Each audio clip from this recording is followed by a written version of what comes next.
Okay, let's try it now. Double mic. So, welcome on in, everybody. Good afternoon, good evening, and good morning. My name is Digital Dragon, and welcome into the Dragon's Den. Thank you for being here, Nick, Danny Bar, and Mr. Wizix. Yeah, I was just double muted, and for some reason, I wasn't seeing the bar going in front of me, and it just wasn't clicking. So, how's everybody doing today? I decided to go ahead and start stream a little bit early today just because, well, I'm still on vacation. So I'm living the dream of having a lot of free time to tinker and play with some things. Happy New Year's, Atreides Minis. Welcome on in. Welcome on in. Um, so we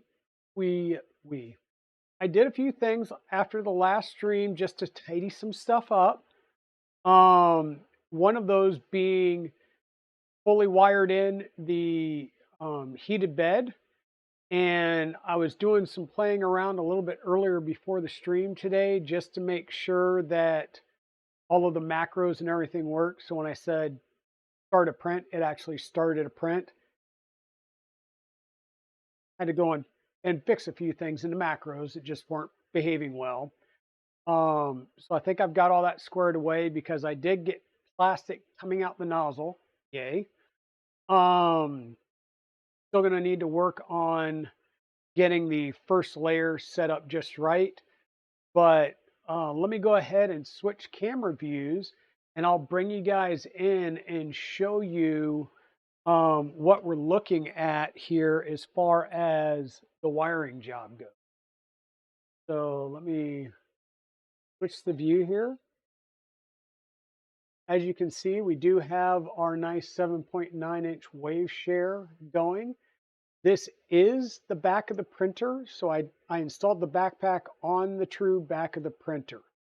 And there's a reason for that. And that main reason is, had I moved it over on the right side, like I was originally thinking, rather than the motors and the bed coming out in the back left here, they would have come out on this side, meaning my motor wires would have bent around and come out this way. And there's really not a lot of strain relief on these. So I didn't want to do a tight bend to come around for that bed. And the other thing that I did, I'm going to turn this around here. I tidied up the wiring a little. Once we got everything moving and we verified that all the motors were moving in the right direction, I did go ahead and cut these shorter and re-terminate all of our motor wires. Did that last or yesterday while I was sitting here just pilling around in the office. The other thing you'll notice is our Tobe Sun is mounted back here. It is mounted with just 2 strips of VHB tape. So this is a 24 volt to 5 volt buck converter. And I'm peeling off of our Wagos, coming up to the 24 volt, and then coming out of the 5 volt, wrapping around and going into the USB-C port of the screen. So the screen so the way this screen works is the Raspberry Pi mounts on standoffs on the top. And there's 4 pogo pins that go on the 5 volt, the ground, and then 2 of the other GPIO pins for the touch. Right now I've got the power plugged into the screen. I have seen like an under voltage error on the Raspberry Pi. This is a Raspberry Pi 4B 2 gig. So what I may wind up doing is simply moving the USB plug onto the Pi itself, so the Pi is getting power first. We may not see a voltage or an amperage drop is really what it is. The SSR is now all plumbed in. We've got our bed coming into the load or the load side, and then coming out going into our Wagos. And then the other half of the bed comes in and goes into our neutral. So the load side goes through uh, the fuse, the bed fuse. Language sometimes, English. If you'll remember on the last stream, I did power and run some 24-volt into the alt power brick up here, or the power brick, the alt power JST connector. I have since removed that, and all I was able to do to get that resolved. So really what you have to do is your fans can be either the power that you're running to the heater, in our case 24-volt, or an alternative. So you could pipe 12-volt or 5-volt into the alt JST connector and run them at 10 or 5 volts. So by default, the carabiner tool head board was, when they built it at the factory, they soldered or jumpered via solder the pads for alt power for the fans. So that means it's going to pull the power from whatever's coming through the alt JST on the distribution board. Well, they're 24 volts, so there was no need to run them differently. So I took I raised the bed up, took the Sherpa Micro off, and just sat it on the bed. And I was able to use a little bit of flux and get that solder pad cleaned off the alt and solder up the main power. And so all of the fans are working at 24 volts now without having to run an extra set of jumpers. Welcome on in, Shawdell. How's it going, my friend? So right now, everything is physically moving. We do have the purge sequence happening. I still haven't cut the little piece of silicone to do the purge wipe, the nozzle wipe function. I'll do that here in a little bit, probably do that off stream. The simple case of popping the purge bucket off and undoing a couple of screws, putting that little piece in there and tightening them back up. It's easy enough to do. Right now you'll see I have a spool of filament over here. It's actually sitting on 4 other boxes of filament just so I can raise it up to reduce any strain on the short little bit of reverse Bowden tube that I have in here, just so we can play around. My intent was to get a print started, starting with just a 120 by 120 by 0.6 millimeter cube. And what that does is let me get a first layer squish dialed in. Then once we're done with that, we can go in and do, like an Orca cube or.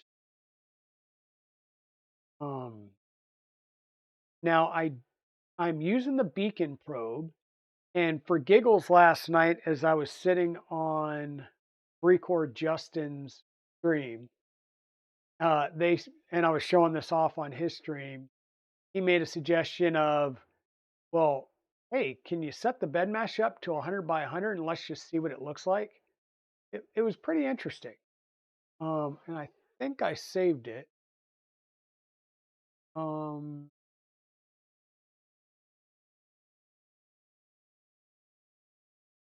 and I thought, the seal.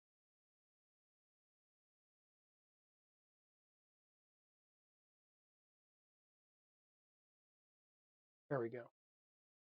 So this is a cold bed mesh, okay? But I'm not sure if you can tell if I scroll in here. This was a 100 by 100 point mesh done on this printer with a cold bed. And to me, you can almost tell that this is a textured bed and not a flat PEI sheet.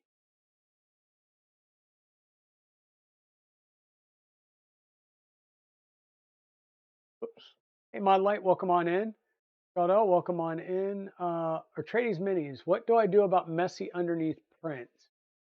Ran a robot which was 15 centimeters tall. The tops of the arms were good, but underneath the arms, messy. Or it was taken. Ender 3 V2 PLA filament. Um, okay, which slicer are you using, Atreides? And what type of supports are you?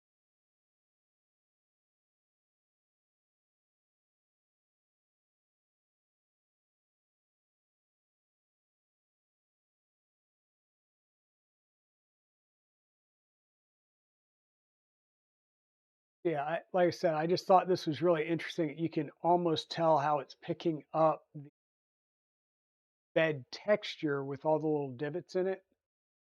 Um, that's pretty neat. But overall, scanning the bed, once again, 100 by 100, 2 passes, and my range, my deviation or range of the bed is 0.198 millimeters. So not bad, bad at all. Um, Happy with that. So without further ado, I'm going to go ahead and hit print, and we'll see where we get to on this. Not sure. I may have to, or may want to set up another box to get some height. Maybe we'll bring this camera up and see if we can't watch the first layer.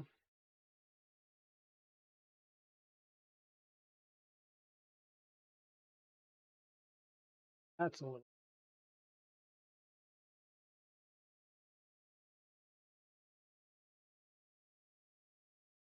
Maybe go just a little bit higher.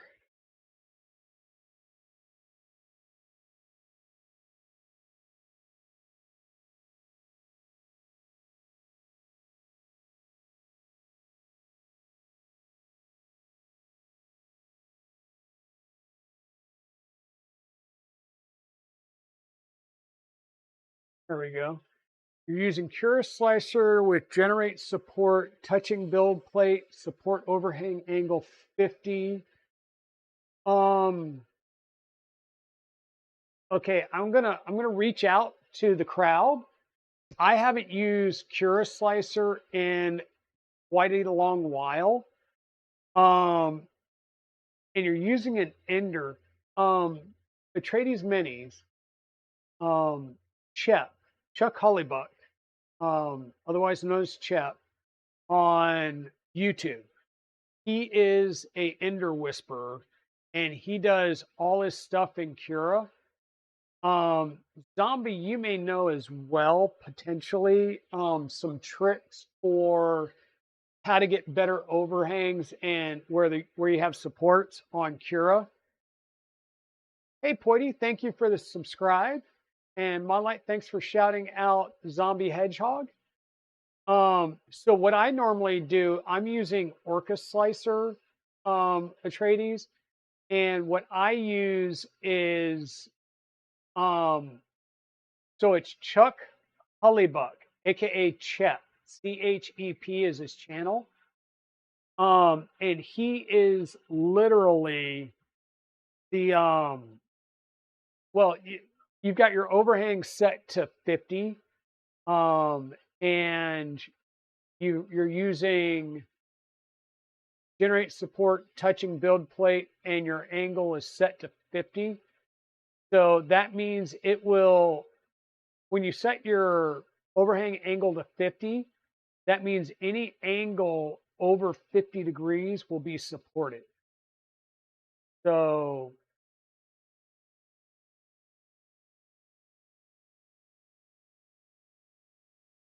um so yeah, I normally use Orca Slicer, and with Orca Slicer, I use the organic supports, and one of the other options is Snug.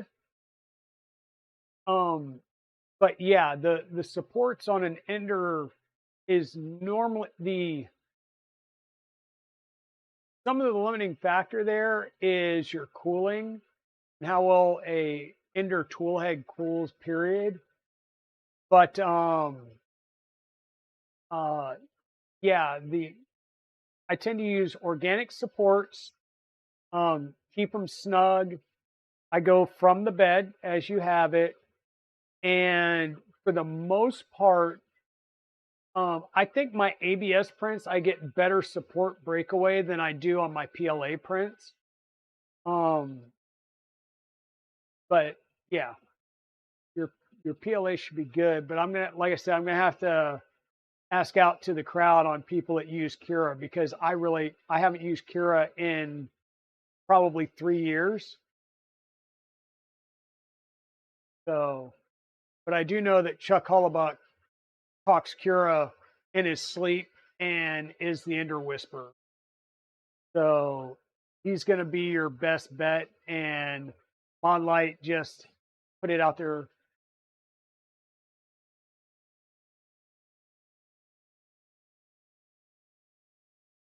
Quite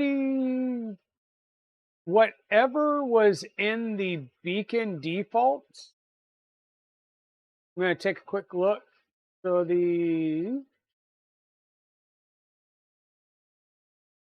what is my bed mesh set to? We're currently doing a 100 by 100 probe count, 2 passes.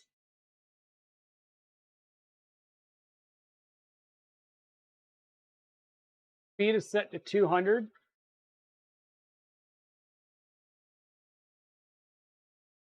Yeah, the bed mesh speed is set to 200.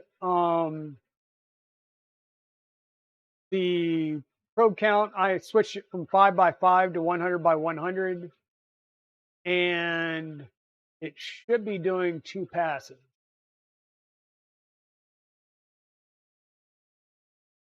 Oh, I know, Zombie. I had it set to the default, which was 5 by 5, and last night on Breakcore Justin's stream, I was showing this off, and he asked what it would look like if I did a 100 by 100. So I was like, well, why the hell not? So I did. I'm going to switch that back now to, like I said, probably 20 by 20 or 10 by 10. 10 comma 10. So I'll switch it to a 10 by 10, and I'll ramp up that speed a bit. I haven't ramped up any of the speeds yet because I haven't done input shaping or anything like that yet.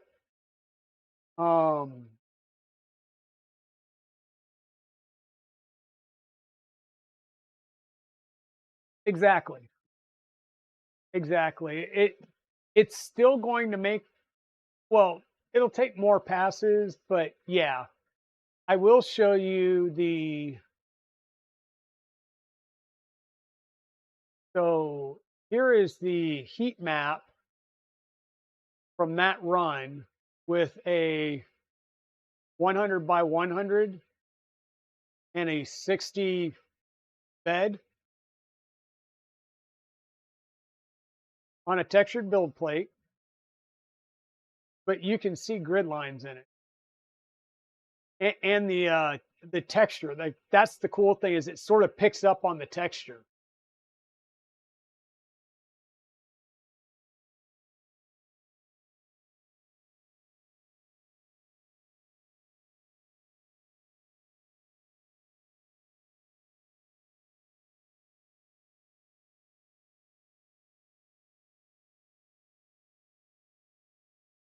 Yeah, like I said, there's zero tuning. Like, I pushed plastic for this like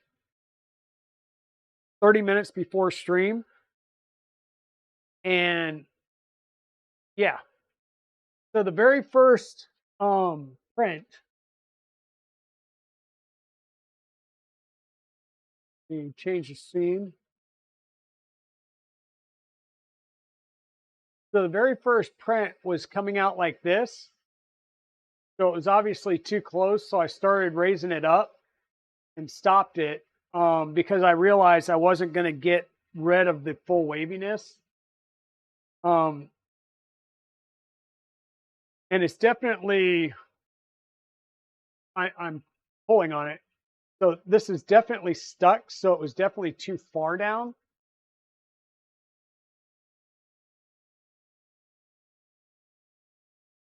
And let me see if I can't get a little bit more light in here. You guys can see how we're laying down now.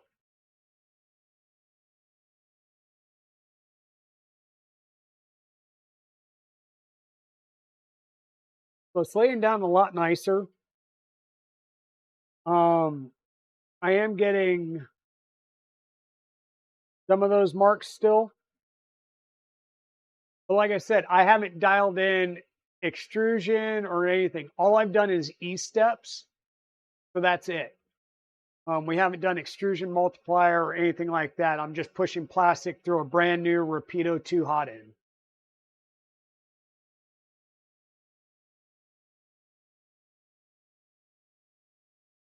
Oh, gotcha, Poity. Yeah. Yeah.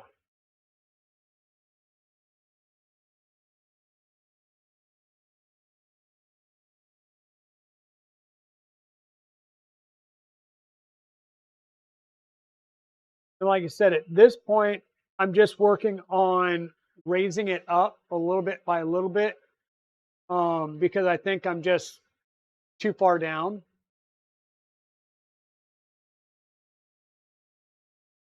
So I'm just changing the first layer offset, just trying.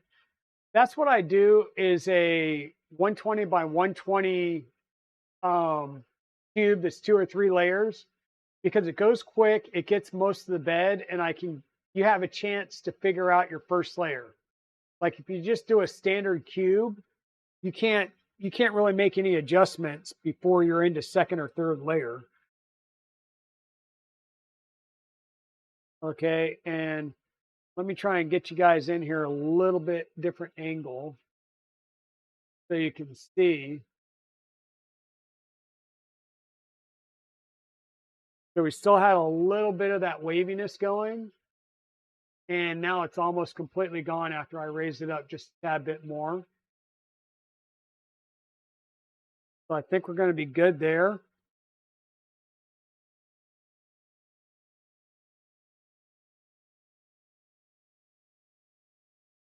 Sorry for the glare. I just really don't have a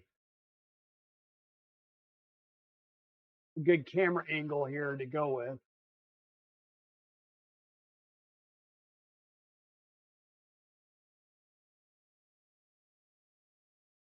All right. So I think that squared that away.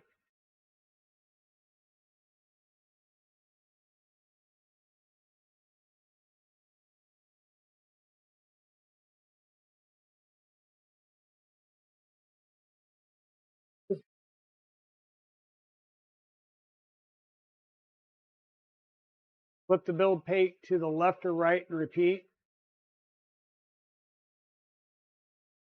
I don't know.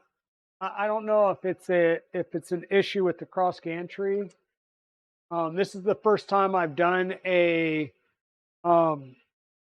cross gantry like this.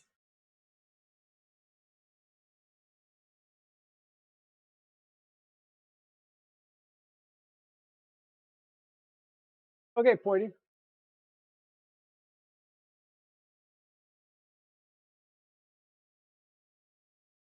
Oh yeah, I mean that's the big thing here, Poity, is this machine is built and there's so many new things on this printer. Like this is the first time I've dealt with having truly multiple MCU boards running stepper motors, right? Normally it's like a CAN bus. Yes, it's a secondary MCU. It is, but here we've got the beacon probe, which is something new for me. We've got the Annex Engineering Constellation Supernova and having to work with that board, which I'm not used to. The 5160s. So all the TMC 2209s run in UART mode and the 5160s are in SPI mode, right? yeah, the Annex Discord will definitely get me sorted. Um, and yeah, so I am seeing some more of the waviness on this back left corner though. So I'm not sure. So I'm starting to see some more of the wavy over on the back left corner here. So I'm not sure if that's I need to crank on a spring here or there or what have you. But we can work on that. And Porty, you were sending me something via Discord, I'm assuming.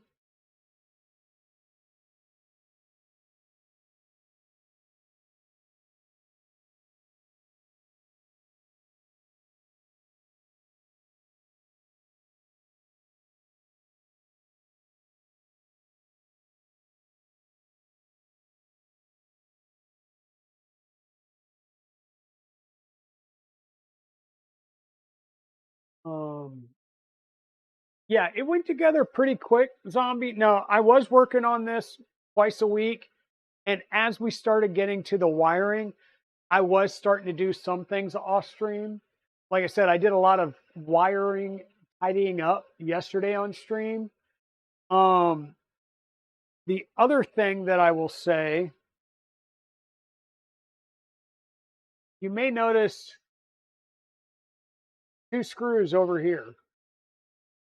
These are the mounting screws for the SSR. So what I actually did was I laid the SSR on there, figured out where I wanted to put it, marked and drilled the holes through, and then tapped the holes.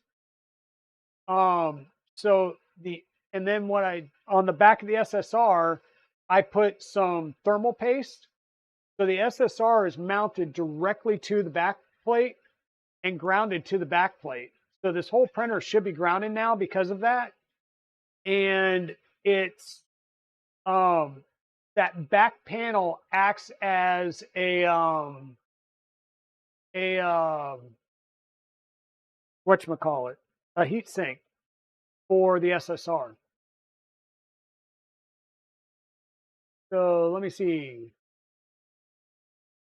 Tilt Magic.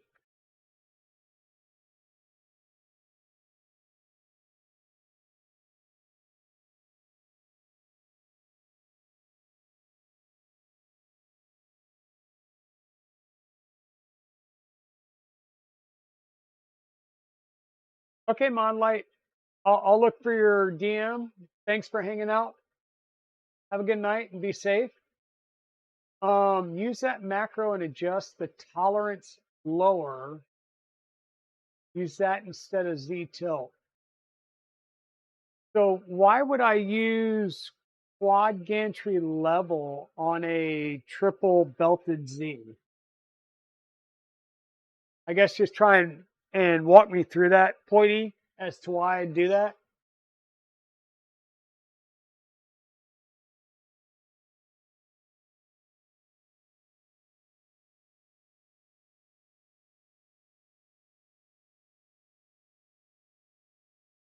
Oh yeah, and definitely, Poity, just the simple fact that this is built is amazing because of the complexity of the XY system, the dual motors for each axis, the drive pulleys, the idler pulleys, and the triple belted lead screw, the kinematic bed mount, and the way that that goes on there. It's the fact that this is up and running is just amazing. Like I'm so happy with it right now.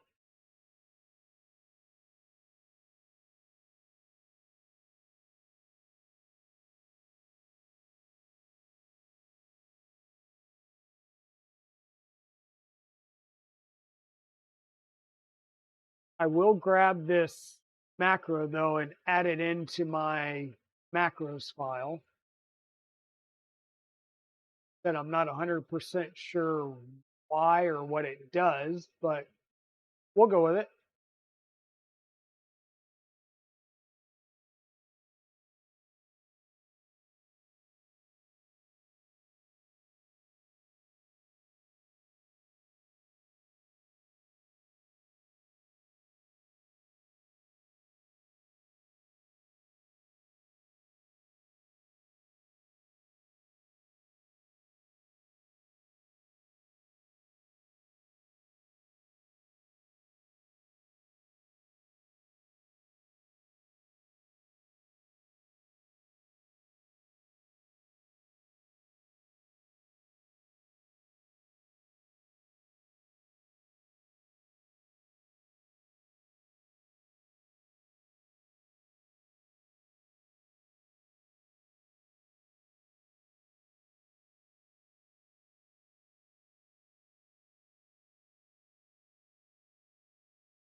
Okay.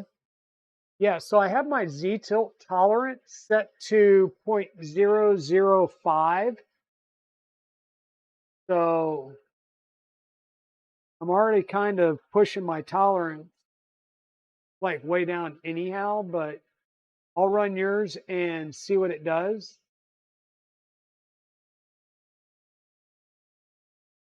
Once this print's done,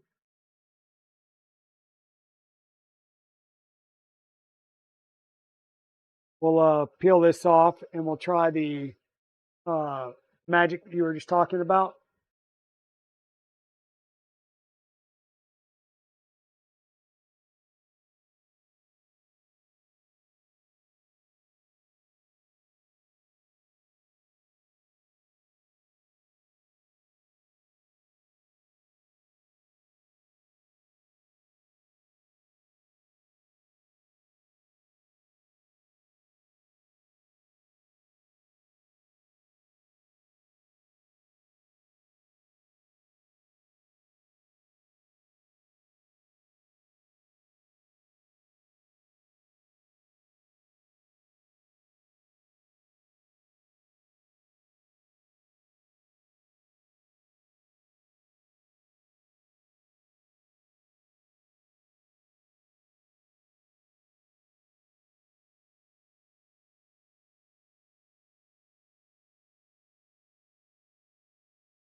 So, Porty, I hear we may have some working files here soon too.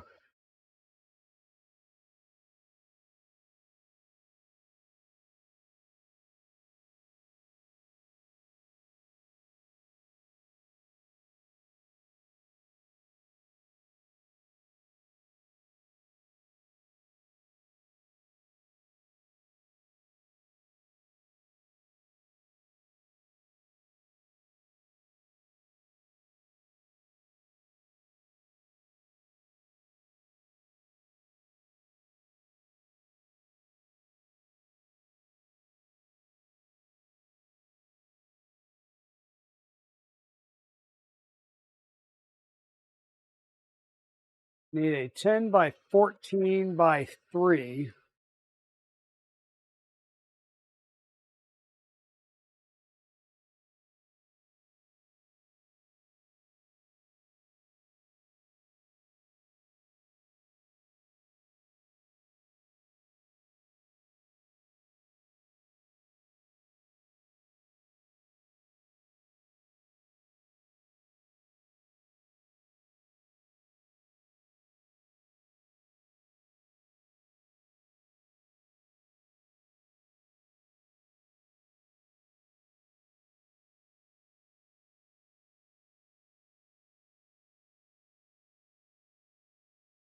close enough, and I'll have plenty of extra.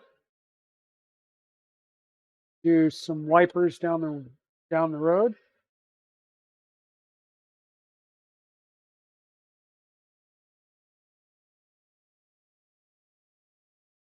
You adjusted it in Discord. It's the second group of messages.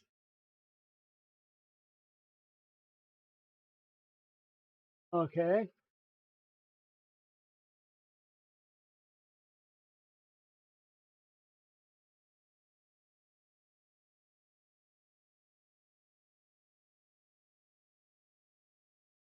That added in here again.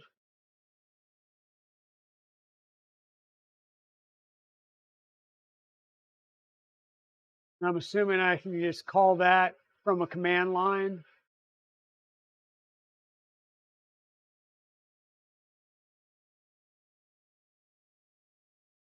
Yeah, from the console or from anywhere. Obviously, I can call it from another macro, but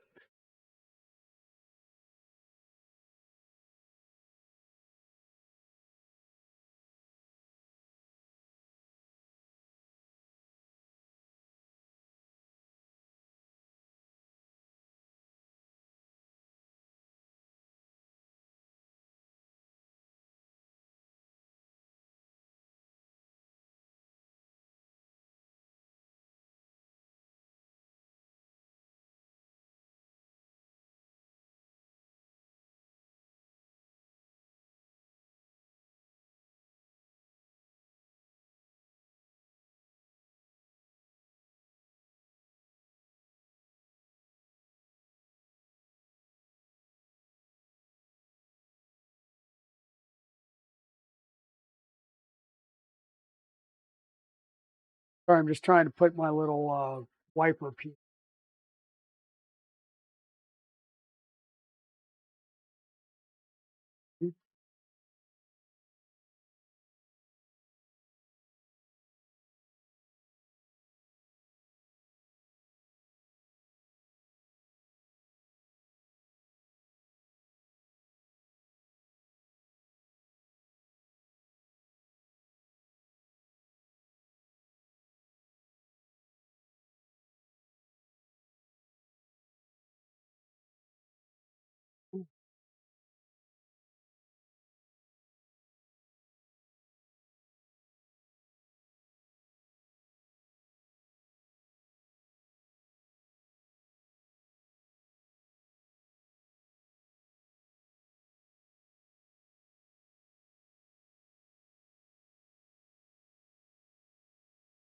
All right, folks, bear with me 1 second here.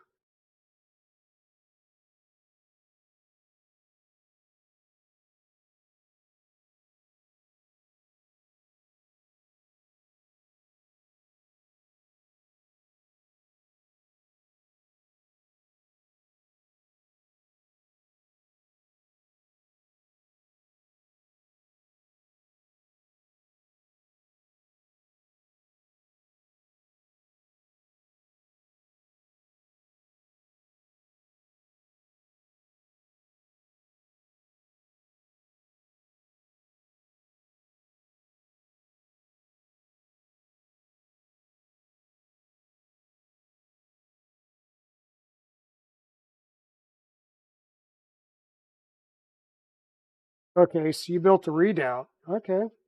Because I heard the redoubt was basically no more, right? They're not going to continue development of redoubt.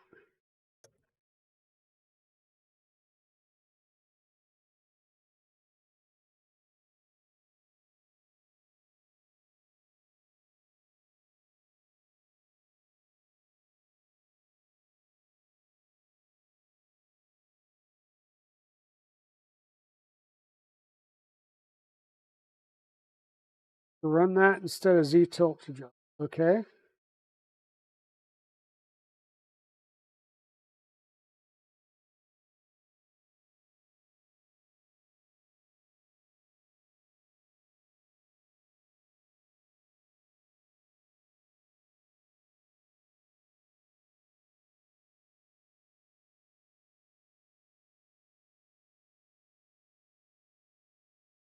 That's on now. This on there. Oh.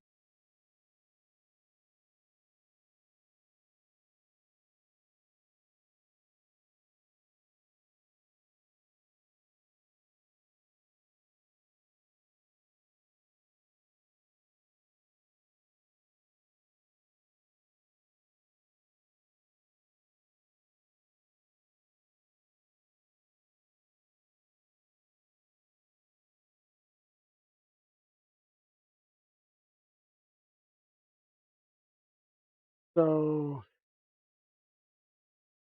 yeah, we've got a little bit of that wavy pattern in the texture here still. And it did translate onto the top as well. So it's not the full, this might be a, so we've got a little bit of that waviness all over. Translates up onto the top. So more in this back left corner.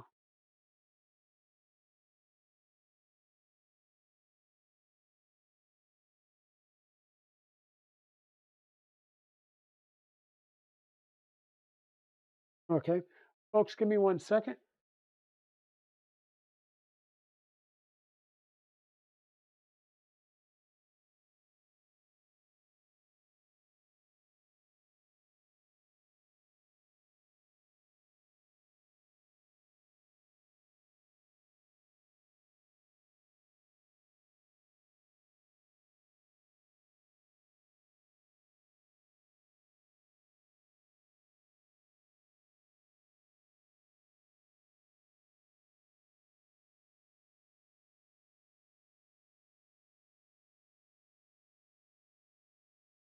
Okay, sorry about that.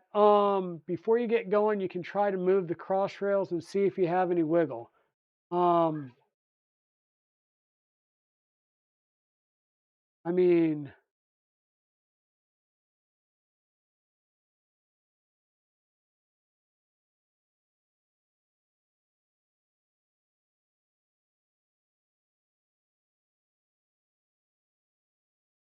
I don't, I don't know how much I'm looking for. Yeah, I think it's an incorrect squish still, zombie. But what I wanted to do is we'll run that magic tilt macro. So let me come back in here. I do want to warm things up some. So I'll go to like 150 and I'll try and get a 150. 5, 0, 60, just to get a heated bed and hot end again.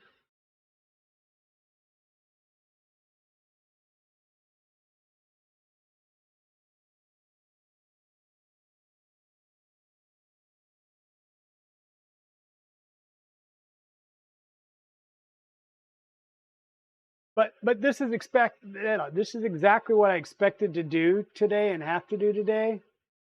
Once again, I am getting kind of hard to get the right lighting in there, but I am still getting a little bit of, not much. Probably would be easier to dial in. Correct. You want me to do that. So take this, turn it sideways,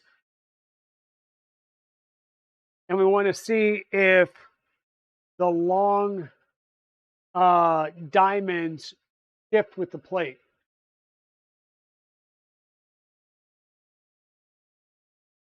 Um,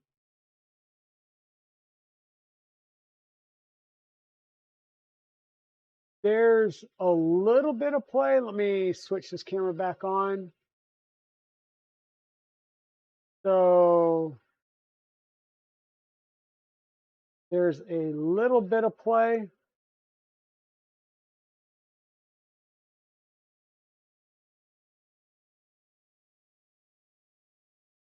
Not a lot. I mean, I can try and crank things down a tad bit more.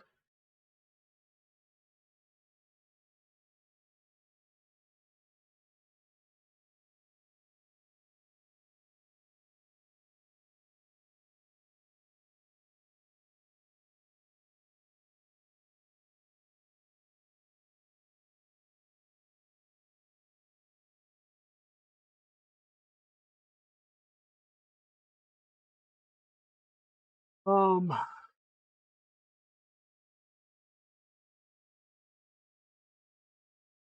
in order to get onto the carriage on the X, so I'd have to take the tool head all apart. But we're back up to temp. So let me do a Z or a G, a home all.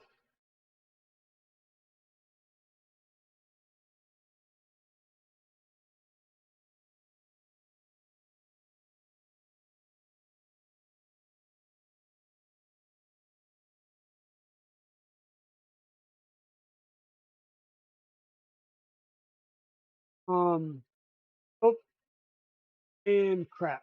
All right, give me 1 second. I need to do a firmware restart.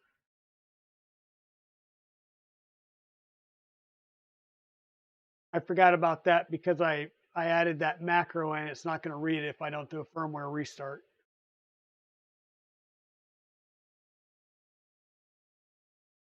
So 150, 60.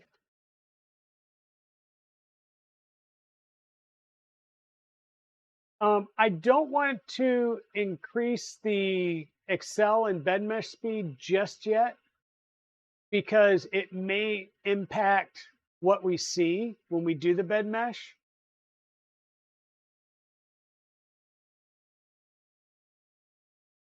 So my bed mesh is, I changed it back to the 100 by 100. And well, I did increase the speed up to 500.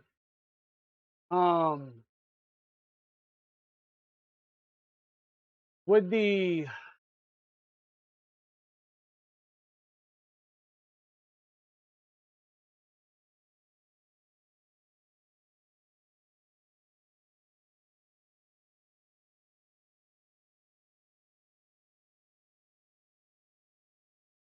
is there a specific bed mesh acceleration or is it just the overall acceleration?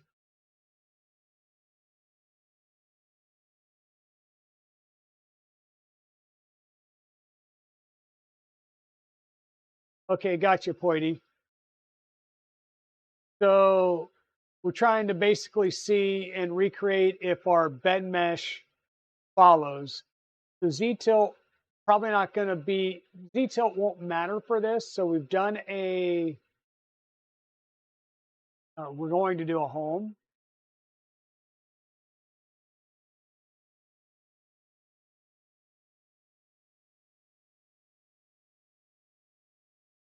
And a bed mesh.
Hey, Creatrix Brit, how are you doing? You are so welcome. You are so welcome. So we just did a bed mesh again, and I'm coming in and I'm not seeing, sorry, full display. I'm not seeing that same phenomenon.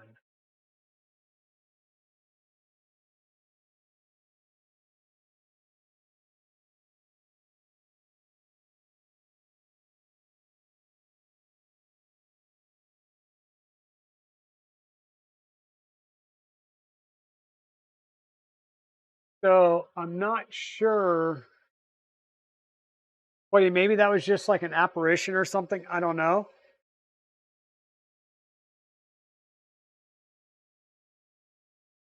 But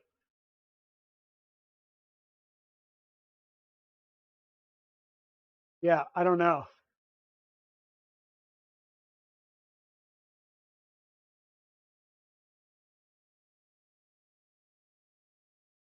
The zombie wants me to make my excels to 20,000. It's currently set to 2,000. Once again, I have not done input shaping. I'm currently running the Rev E Echo beacon probe, which doesn't have the ADXL. The Rev H, I just got shipping label creation notification. So hopefully sometime next week, I'll get the H. And hopefully it uses the same cable, so I don't even have to swap cable. It's just a matter of unplugging the cable and uh, unmounting the old one, mounting the new one. So we'll up that.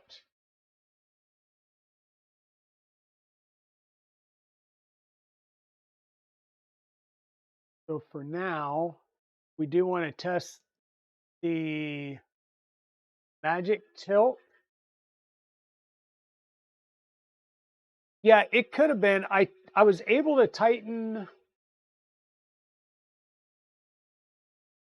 I was able to tighten this screw of the mini down. So this one tightened a little more. This one was still good. This one I did about another turn. So it might have just been that. I didn't Z-tilt that one. I just did a home all. But I'm going to do another home. And you wanted me to try the um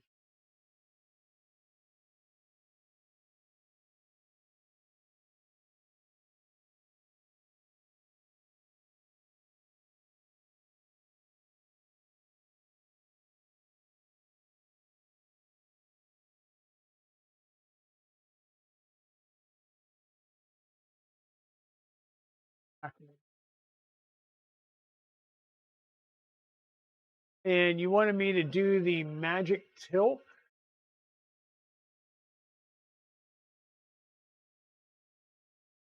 Or tilt magic. There we go. So we're going to, I just did a home. I'm going to run tilt magic. Correct, Zombie. What I'm saying is I haven't run input shaping yet to know what my max excels and stuff would be. And using yeah. So I haven't done that just yet. So let's try this tilt magic.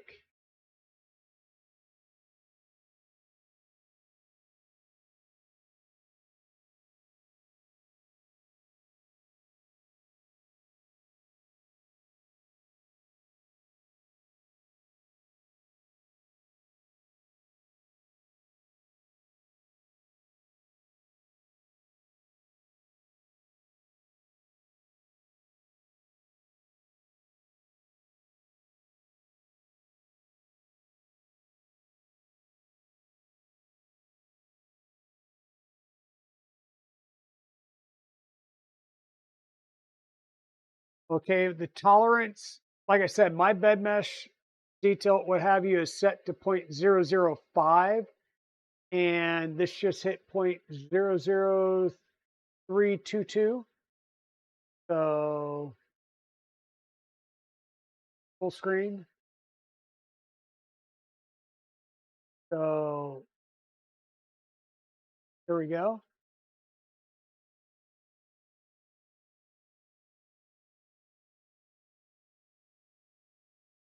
Cross country blocks where the screws hit the magnets. Um,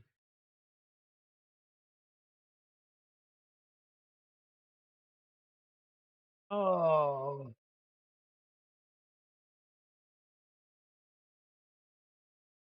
okay. The screws that hit the magnets are the ones that come in from the, no, these, yeah, the ones that come in from the side into the black parts are the ones that are capturing the, no? Yes. So that's what you want me to check is tighten those up, make sure they're fully seated. So I need to be,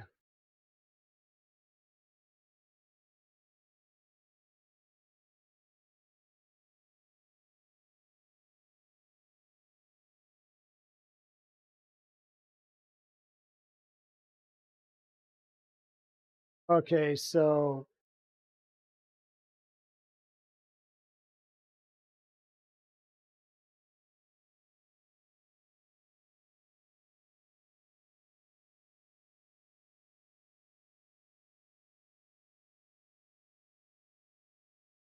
I don't necessarily feel any play, but let me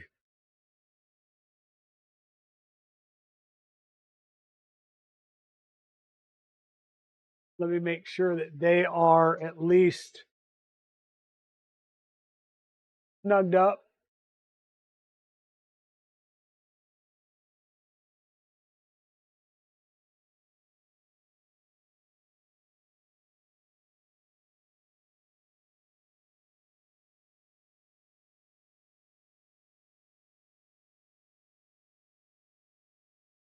Okay, just to see if the rail itself is able to move cattywampus.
Okay. And I didn't have you on the right screen as I was doing that, but yeah, I'm physically moving the whole printer when I do this. They are now snugged up, something I don't think I did before. So that part's done. Just did another home.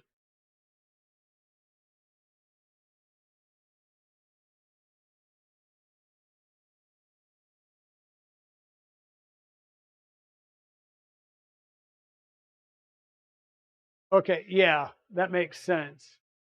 And I'm not sure how stupid fast I will get, but with the Rapido, I should be able to get pretty darn fast out of it.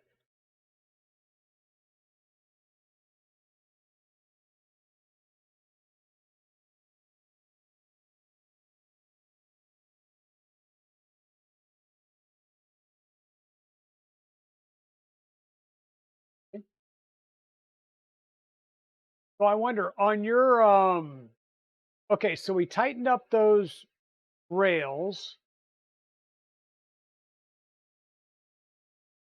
We've got our Z offset. Let's give the print a try again and see if we can't dial it in a little bit and see if that might have been causing the weirdness as to why it's in some places and not the whole print.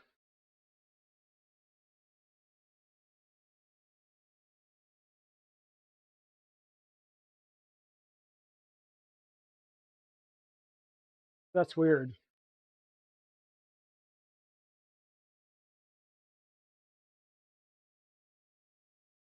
Yeah, the belt tensioning ones are on my green pieces, but you were talking about the ones that screw into the black piece, which is what holds the linear rails in place. Yeah. We are going to go, once again, this is going to be just a 3-layer print just to push some plastic and see how we're doing, see if we can't fine tune, adjust our bed mesh.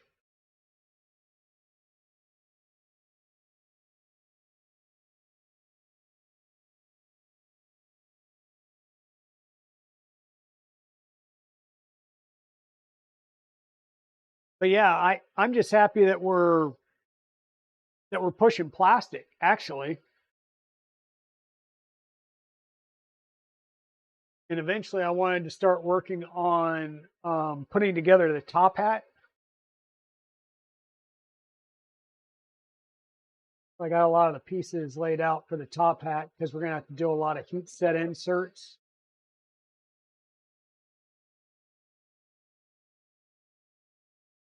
Maybe we'll get some of those over here and we'll start working on some heat sets while we do this.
Oh yeah, Creatix Brit. We will be doing some heat sets. I actually stepped away some because I'm not sure if you will pick up the noise of this while I'm talking.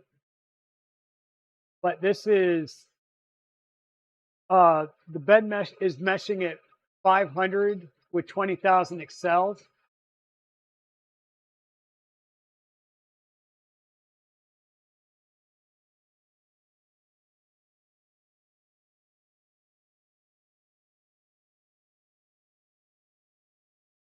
Oh, I'm glad you can't hear the printer.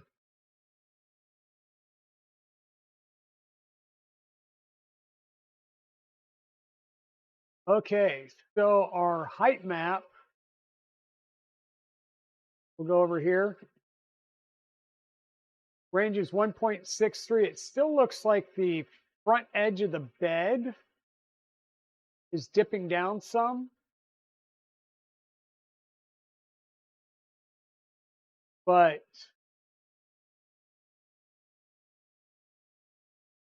our diamond shape pattern is completely gone.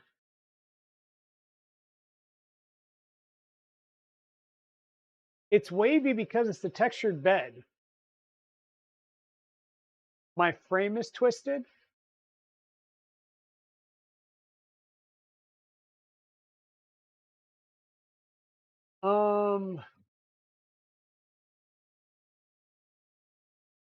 Now, when you say beacon offset, are you talking about a beacon setting or the actual Z offset?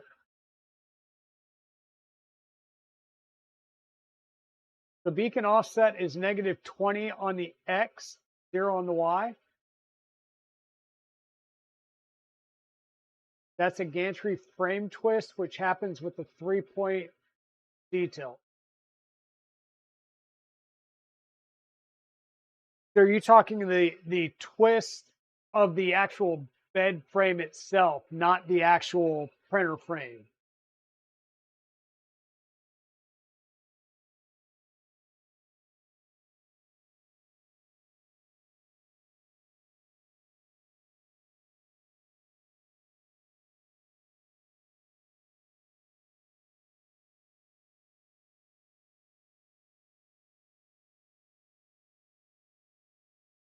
Oh, look at that bed mesh.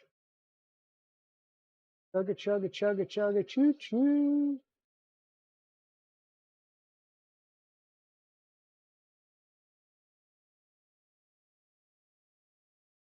That's crazy. Here is current.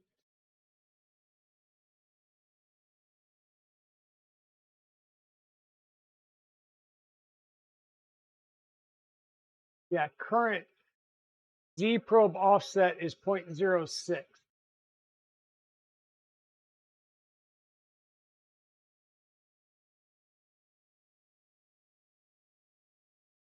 The frame that the XY rails are attached to. So the top 4 frame rails are twisted somehow.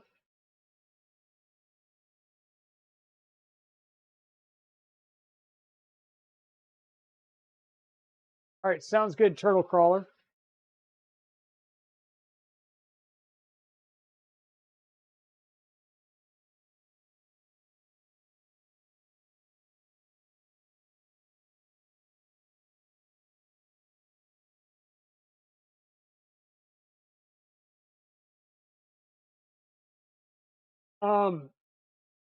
Yeah, I'm sure if I swap out the beds for the PEI bed, sorry, if I swap out the bed for the smooth PEI, I should be getting a smooth print versus the, I'm assuming, the texture.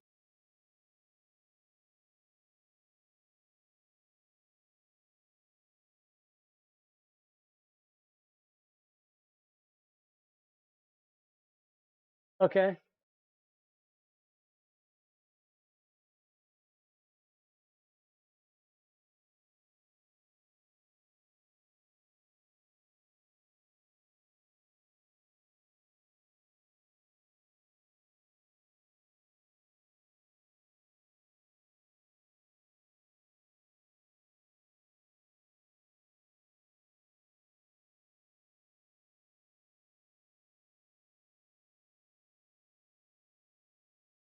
I'm starting to pick up just a bit of the ripple.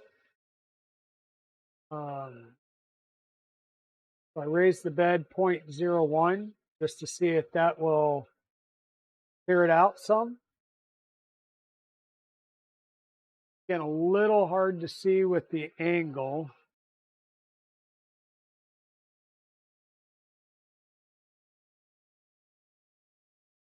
But see a little bit of ripple there.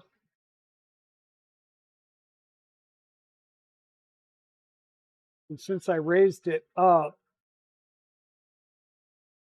some of it's gone away. There's still a little bit more towards the left front that's still going. It's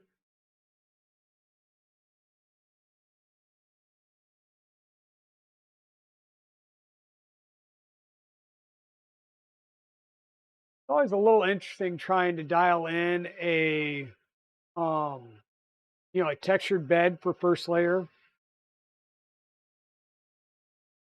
because it also depends on the consistency of the texturing, right? Because you need some squish so it gets down there, but if you get too much squish, then you wind up with a bunch of ripples throughout it.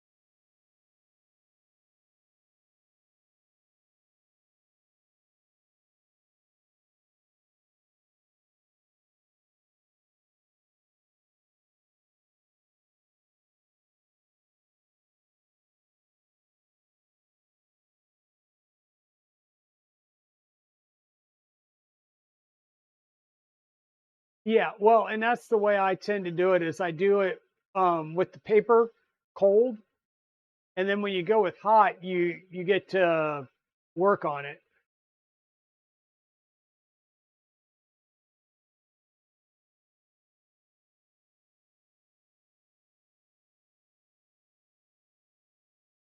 So the trick is I start small, I raise it up, and like now I think all of that rippling is gone now. And my total Z offset will probably wind up being a 0.1 that I've raised it up. Now the trick will be once this layer's done and I pick this print off, can I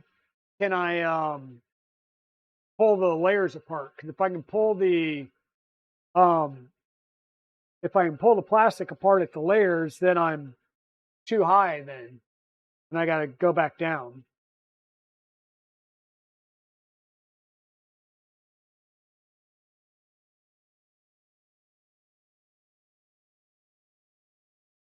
Bring you guys back up here, and you'll see that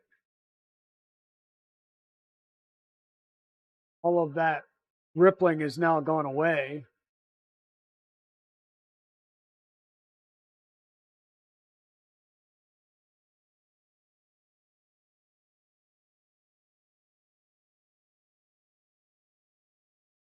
You sent me a meme test print, Whitey? Okay.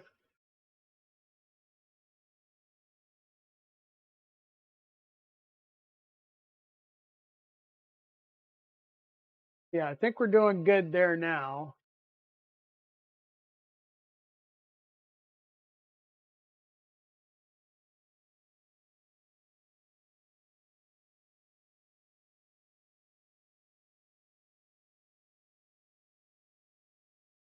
I want to see how it cranks up when it starts to do the second layer, and then I'll stop it.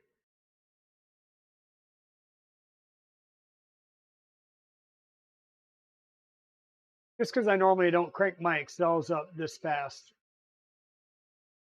But with the weight of this printer, should be good to go.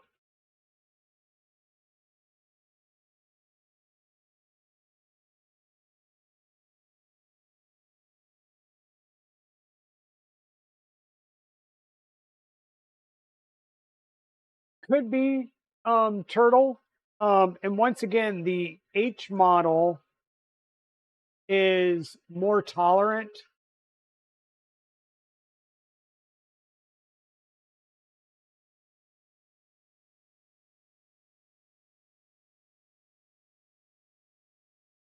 It goes fast. It goes burr. All right, stopping the print.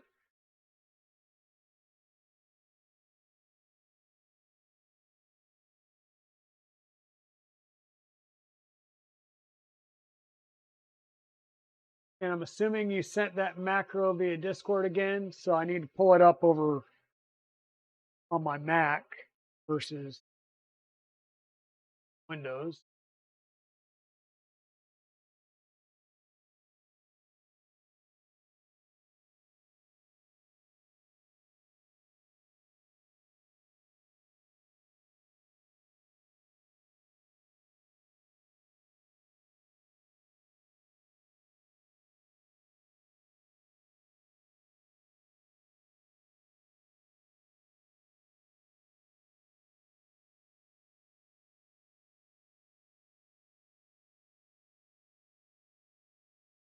Okay, because I don't like the weight, I'm just going to peel this up.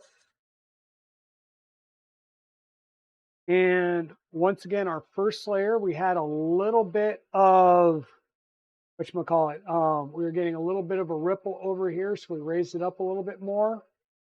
Now the test. Grab it at the two corners, give it a tug. Let me switch back to the big camera here so you guys can see. So I'm grabbing the top and the bottom corner. So this is with the layer lines, right? This is where it started to do the second layer going this way. So I'm grabbing the opposite corners.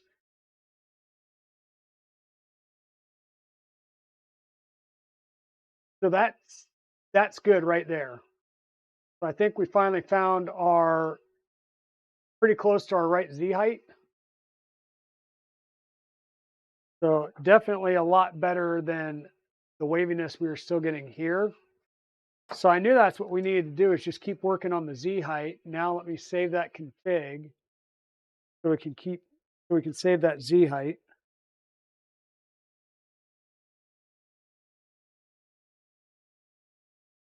And yeah, I'll probably have to redo that because right now we're doing PLA at PLA temps. And once I start going full tilt on this um, with some high temp stuff and fully enclosed, like you said, I always have to redo my Z offset some. So Orca slicer, that will grab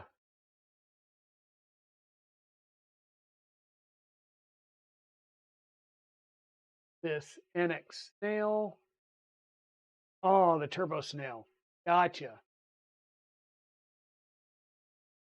I'm probably going to back that off from more on normal settings. No need to do 40% infill and all that. So, let's see.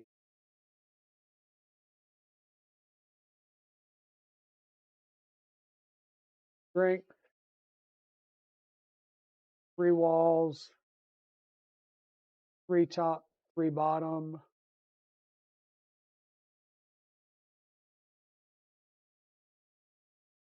%, infill.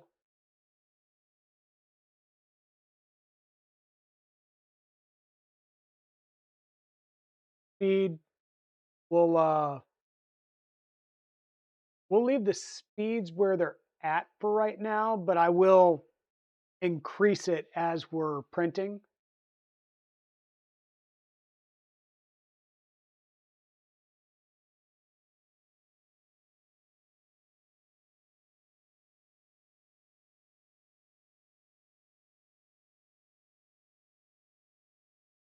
Say a pretty long print there. Don't shrink the size. That's fine.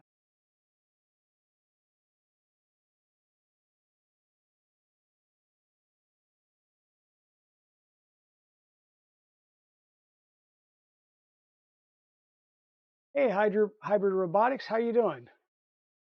We've been working on trying to get our first layer dialed in. We had some rippling.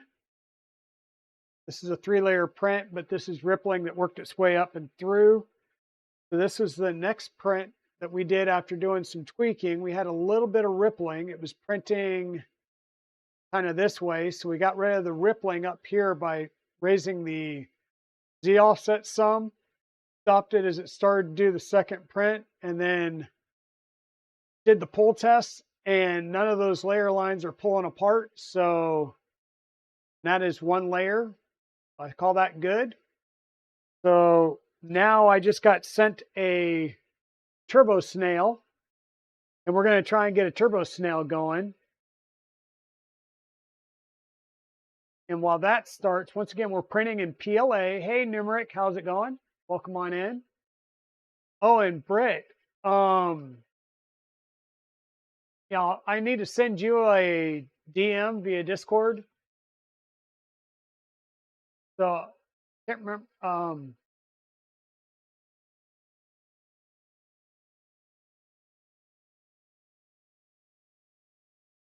So I've got the standard 2004 long boys. So here, let me show you what I got.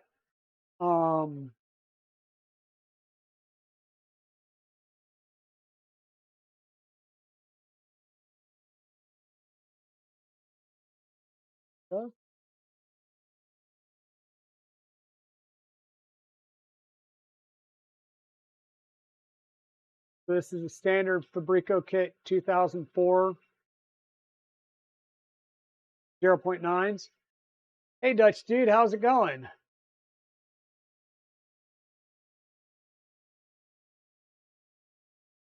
Long time no see, my friend. How's it going? You're dealing with printing issues? Think it has to do with Orca Slicer? Okay.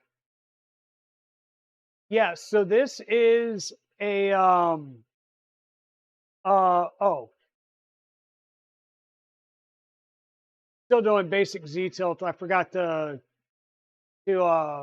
pick it over to the Tilt Magic. So we'll have to fix that. So what is a Turbo Snail?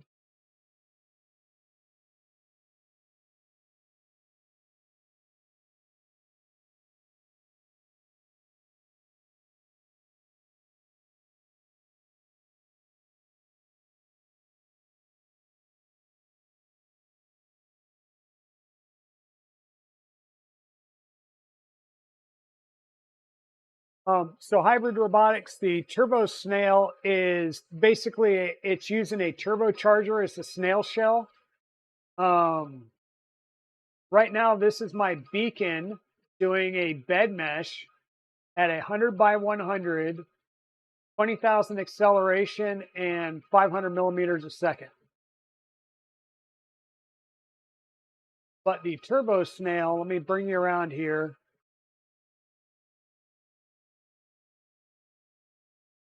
Darn it. There we go.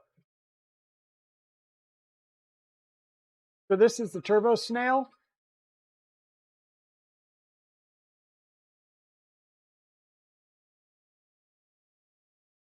So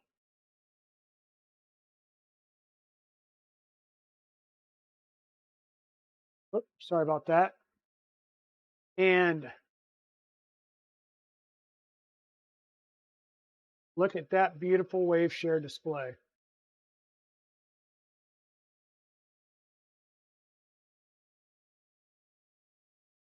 I got the 7.9 wave share on the backpack, which is going to act as a side pack because of the, I'm going to swap the doors and the side panel. So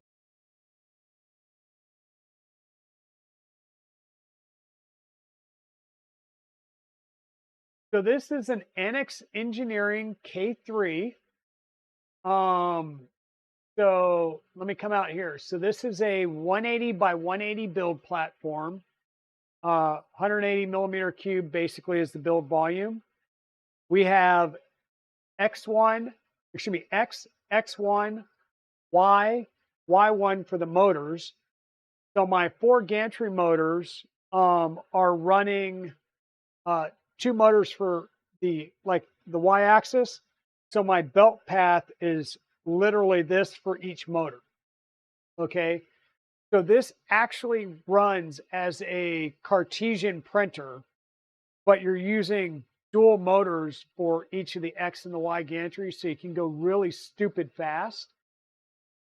These motors are running at 48 volts off of TMC 5160s, connected to a Constellation Supernova board. And then the Z motors, the triple Z motors, and the extruder are running TMC 2209s off of a Big Tree Tech SKR3EZ. So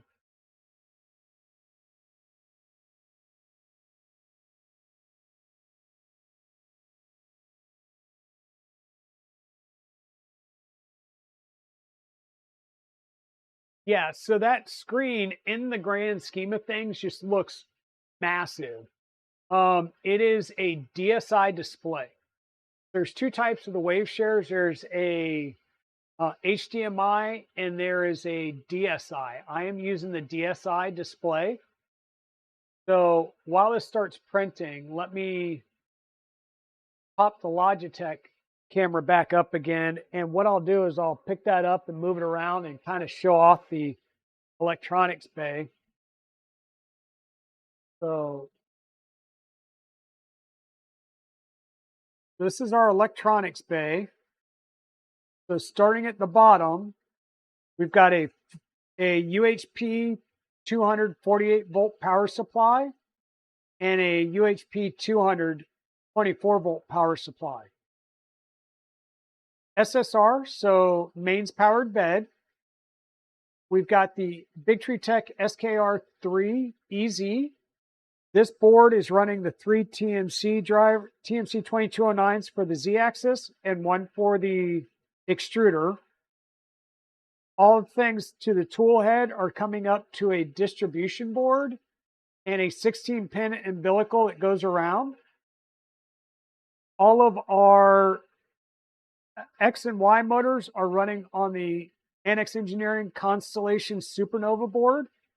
So these are pulling 24 volt, and it's 5160 TMC 5160T Pros from Bigtree Tech doing centerless homing.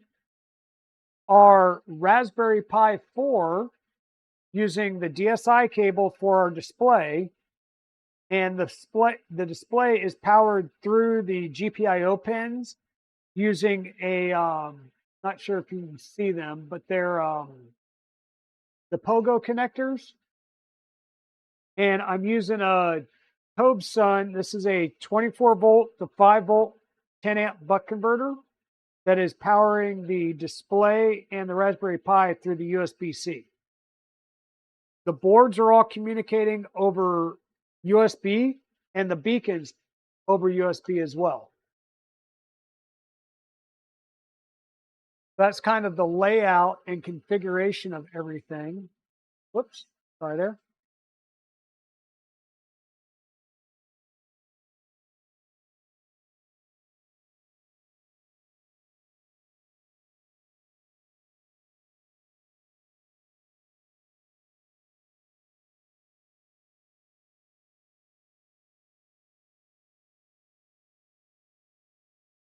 So hybrid robotics, which printer are you working with? Yes, so I did have to modify the frame pieces. So your frames have this mounting piece, and this is an aluminum piece. So to get the display to fit, I did have to cut some of the humps down on both sides to make sure that it fits and I don't get any contact with the pins on the back of the Raspberry Pi. But other than that, yeah, this printer's cooking.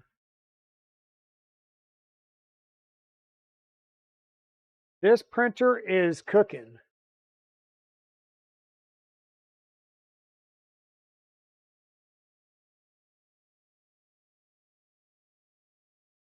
And right now, this is basically my standard Voron profile as far as speeds and feeds go.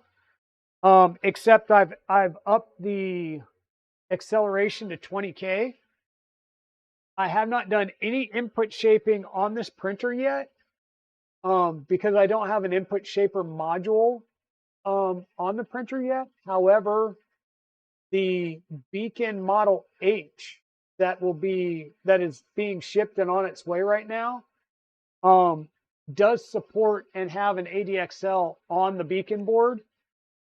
So when I swap the Beacon E Echo version or revision that I have on there right now with the H, I'll have an ADXL built in that I'll be able to run input shaping on. And I just did something and shut it down. So let me see what I just did there, because as I'm mounting this panel, I just lost connection to the Constellation Supernova board. So give me 1 second.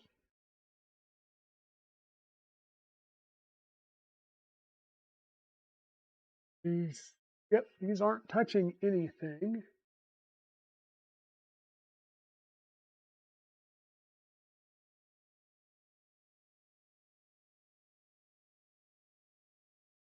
And I didn't feel any type of static discharge, so shouldn't be an issue with a static discharge. The frame should be fully grounded at this point because once again, the SSR is grounded and the SSR is mounted directly to the back panel. So I did drill and tap the SSR into the back panel, which is aluminum, which is connected to everything else via a bunch of screws. So let me do a firmware restart and I will drop this down and we'll get started again. Hopefully.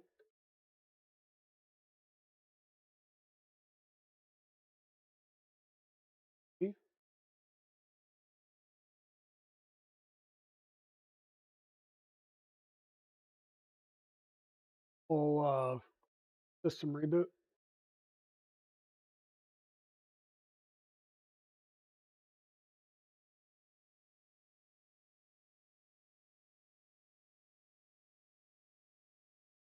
How's it going, Maker Mind Nexus?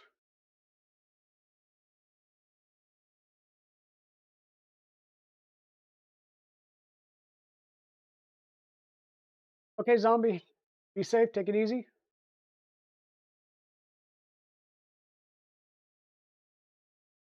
Yeah, so it does have crossing rails and dual X and dual Y motors. Um,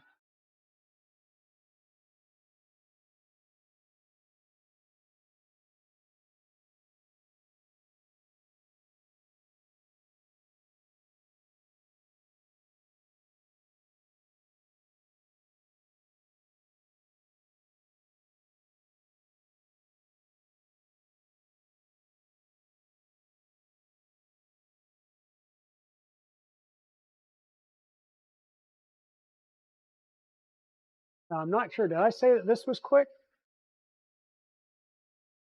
Or no, what I was saying is currently it's set to my standard default settings, which is, you know what?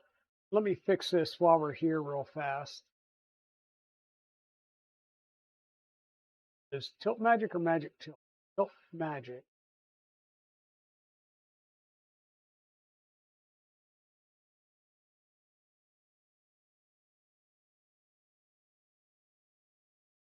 Oh, where's my start?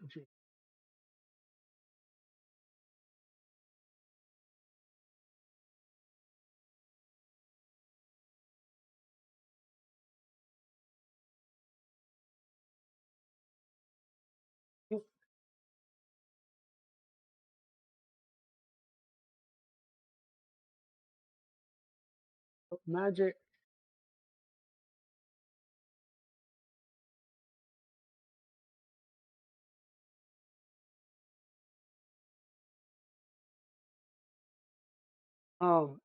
But yeah, what I'm saying is this is my standard boron printing speeds, and my borons are all running. Well, most of them are running Revo hot ends. So first layer, I go slow to get a good first layer down, and then second layer up, it starts ramping up, and I'm running 200 on the outer walls. Um, Once again, because I don't have, I don't know what my cooling capability is on this with 240-10 fans, running a Rapido. I haven't done any tuning on it yet. So that's kind of where I'm at is just pushing plastic through the system and trying to validate that mechanically it's functioning and I'm getting somewhat repeatable results because I know as I add side panels, which are going to add mass. So two of the side panels are metal side panels, right? They're 3 millimeter thick aluminum. So it's going to add more mass to the printer, which mass and having to heat up the chamber and everything when I start pushing um uh ABS and stuff, it's going to change some things internally as well. So definitely need to get input shaping done as soon as I can and really start pushing this a little.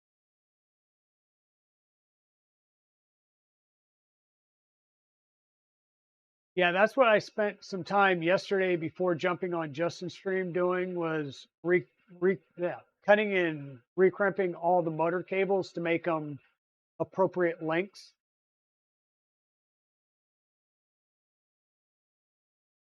So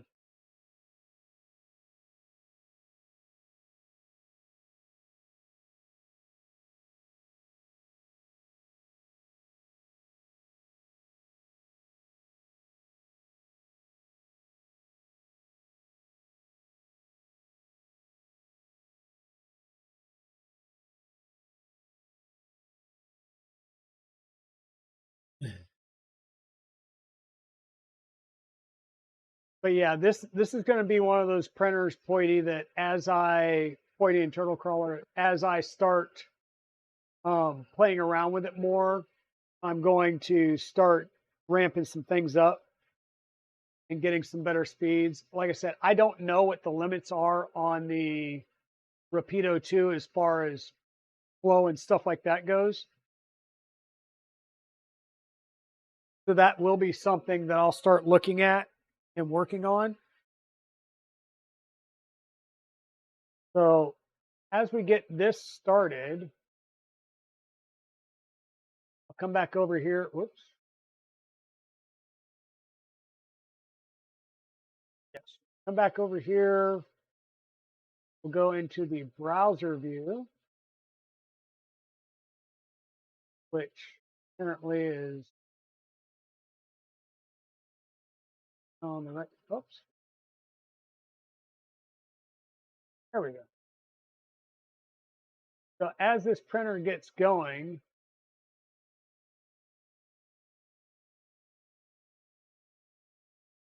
what I want to do is start working on getting our top hat put together. Just so we're doing something, because this is going to be a 5-hour print, even though I'm going to start ramping it up once it gets over the first layer. Hell.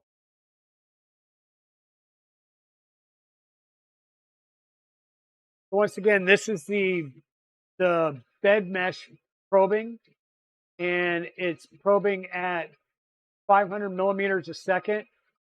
So 500 millimeters a second, 20,000 acceleration, and it's doing 100 by 100 probing. And it'll go do the bed once and then come back and do it a second time, average the two, and that'll be the bed mesh.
Hornet, which one am I trying to do? I want to do that. Grab this.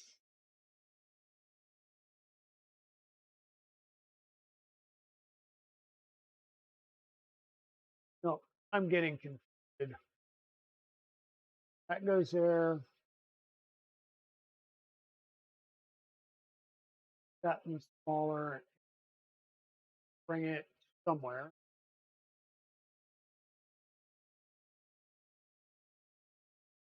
Nope.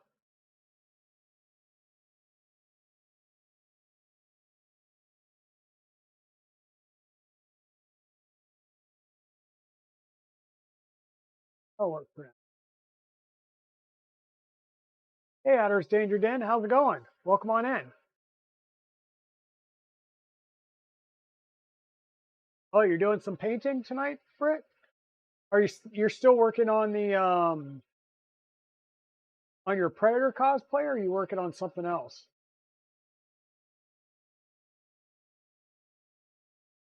So I'm going to work on just going through and doing a bunch of heat sets in this first pass. So these are all M3 by 5 by 4, and there's 2 on each of the corners here. So we'll go ahead and get those put in.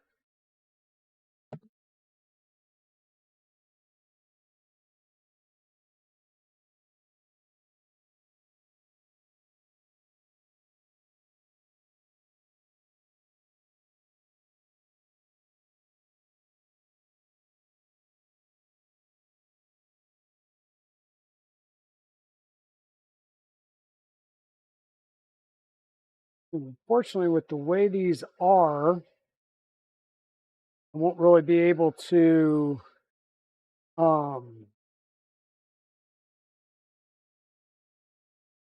press them in as easily or fully.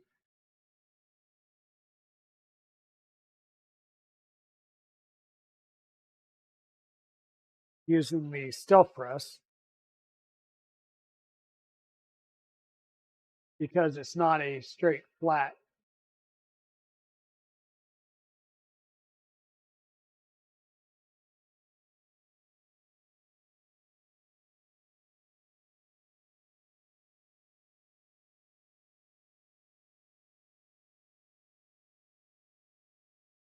So I'll get them in there 90% of the way, and then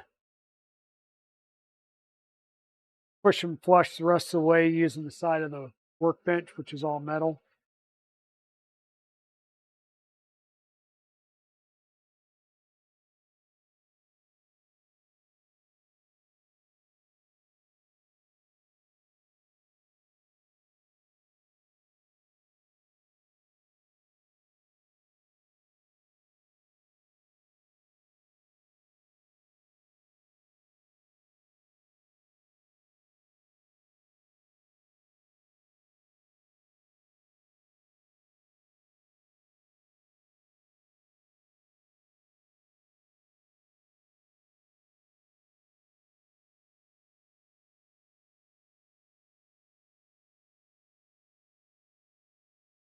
So the other thing I did for the Turtle is this had, the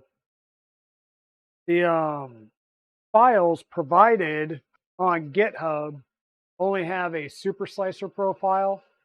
So I had to bring it into super slicer and then basically just copy and paste as far as the actual printer config. And then I'm just going to continue to use the same filament and print settings that I do for everything else in Orca. And like I said, I will start building a souped up filament printing profile for this once I get things input shaped and stuff like that.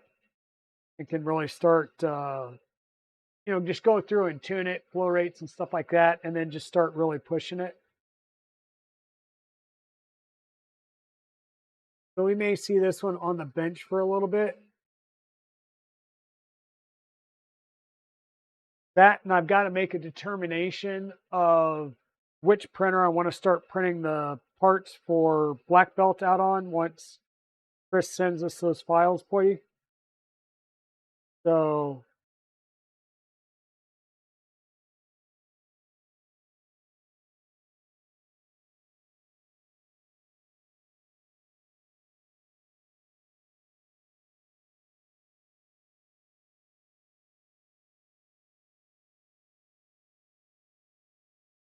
standard here to see about how far off we are.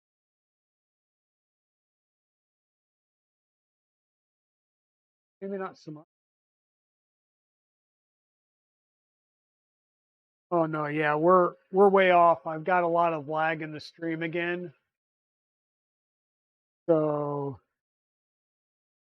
hang with me and bear with me, folks. I will try and pay attention to the chat and respond via chat.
So for you guys, I'm going to pick this up, kind of do a top-down look at how the movement system works.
So I just put a PSA in the chat.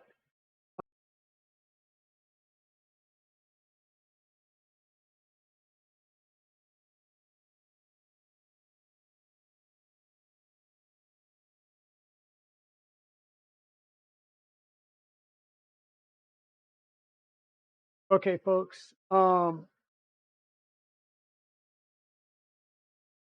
those of you that can hear me,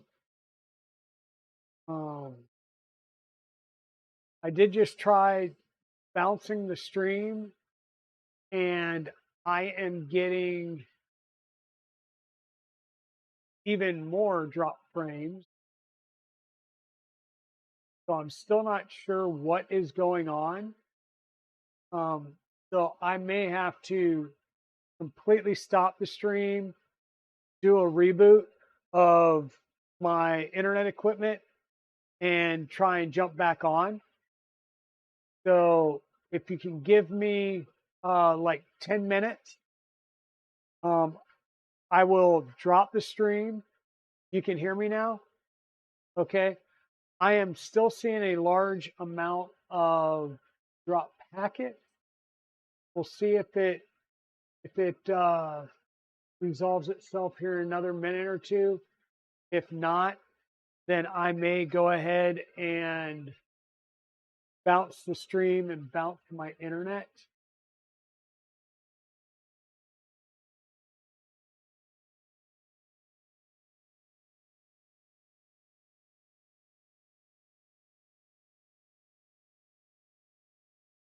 Yeah, we're still getting a pretty good delay. Let me try and remove the extra camera feed and see if that helps any out.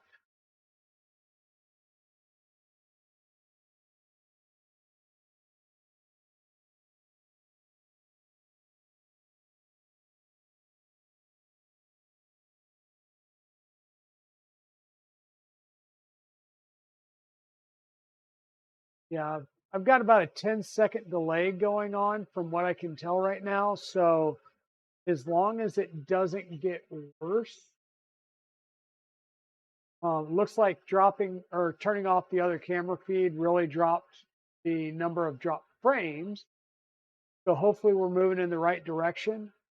So yeah, let's just keep going. I won't add the extra camera feed for now.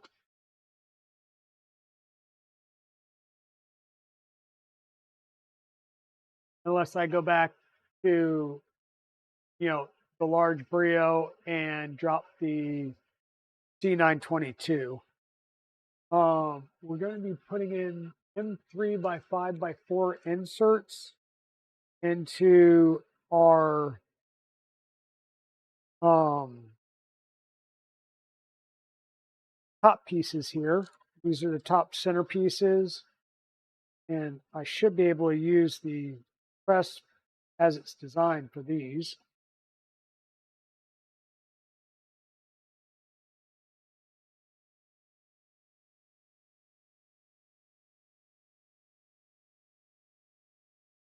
Yeah.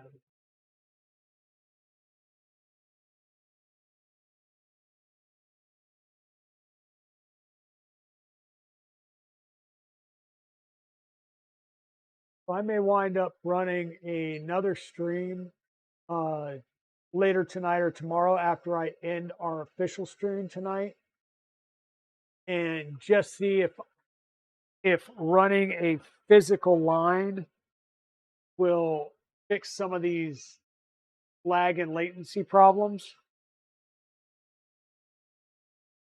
I just don't know if it will.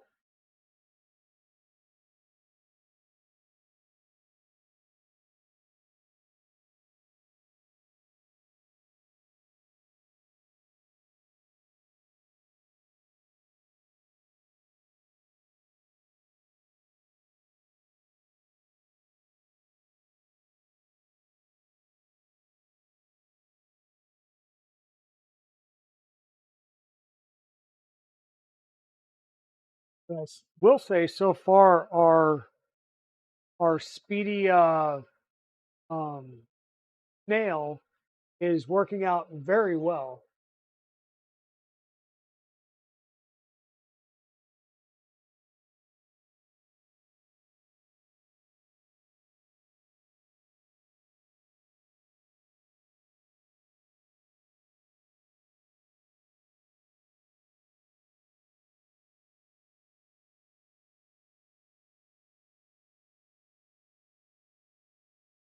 And I definitely want to say thank you for everybody that's sticking it out with me as we work our way through some of these lag issues. I appreciate it. I know it doesn't make the stream any fun when you're getting a constant lag.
So,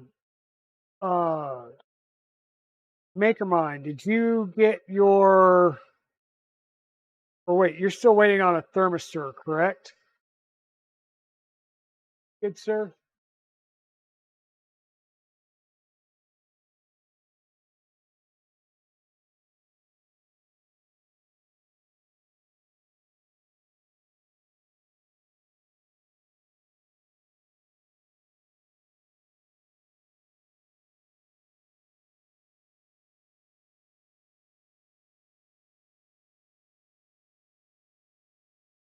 And are they sending you a PT100, PT1000, or dealer's choice?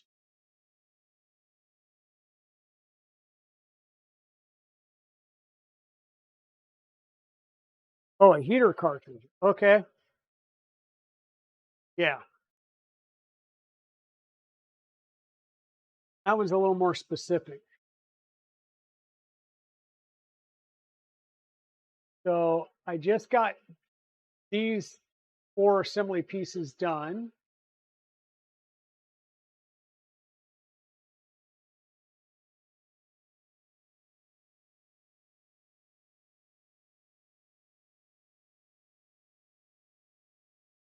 Okay, and our lag's coming down a little bit. So we've got M3 by 25 socket head screws that will go into these 8 pieces. And basically these screws are going to be acting as stiffeners.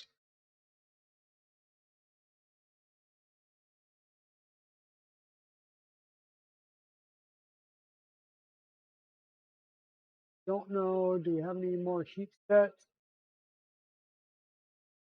That's why I have some more heat sets to do, more magnets. Okay, so before I start doing those, let me grab the 4 corner piece out. We'll do the heat sets in the 4 corners. And everything else should just be the magnets.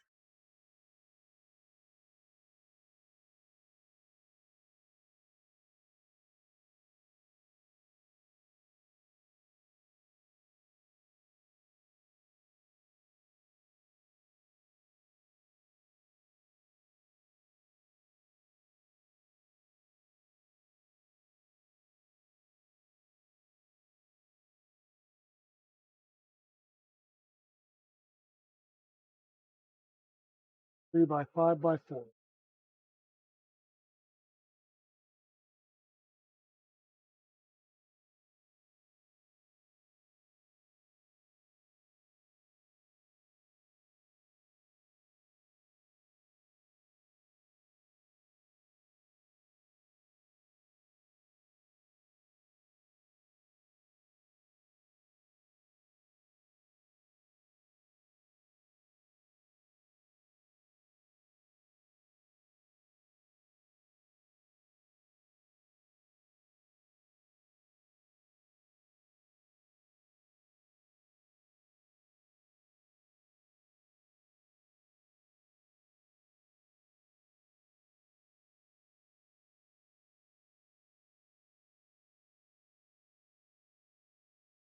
So Dan, I will say that you will be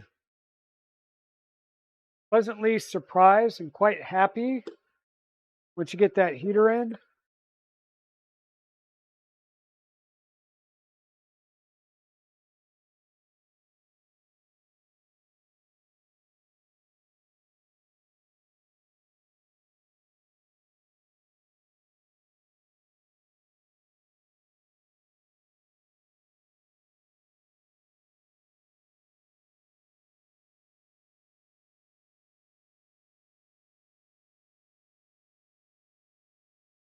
Oh yeah, I'm pretty sure you will. Um, I will figure out a way of getting you a copy. Well, you'll see my report.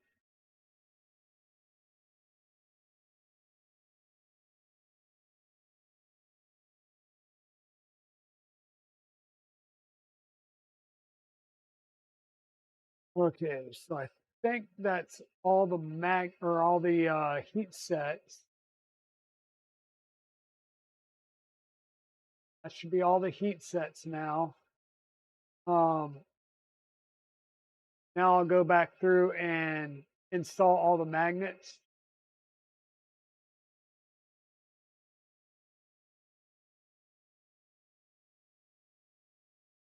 Yeah, I just need I was running one or two more tests tonight, and then I was going to upload my results.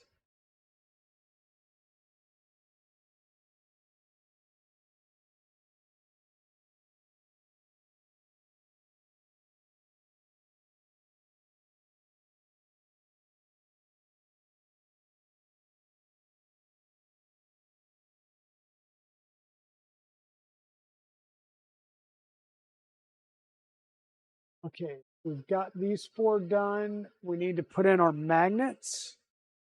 And the big thing on your magnets is, just get your stick, make sure that all the ones on the one surface you're putting it in the same way. Now, if we're lucky, these will press fit nicely in there. If we're not, then they won't. We'll have to do a little bit of clean up, maybe a little bit of doctoring of the hole, or putting in some glue. Right now, I'm thinking it might just be an issue of a little bit of elephant's foot.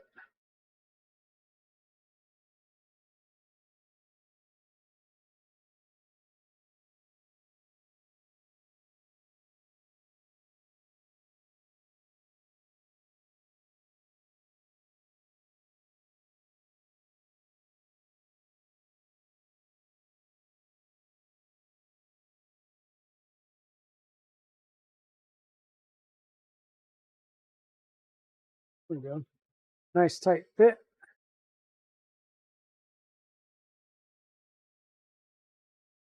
That's not going anywhere, so I don't really need to worry about it. I may have just dropped one.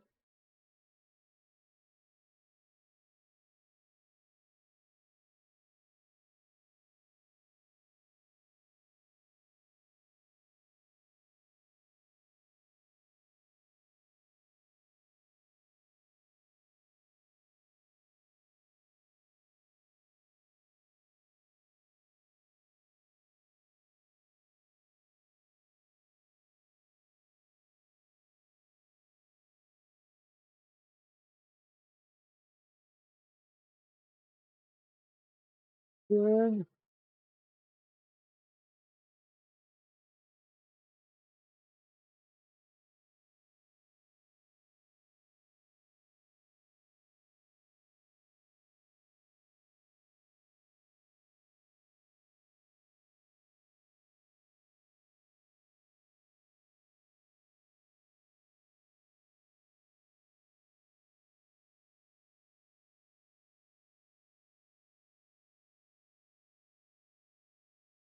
And three in.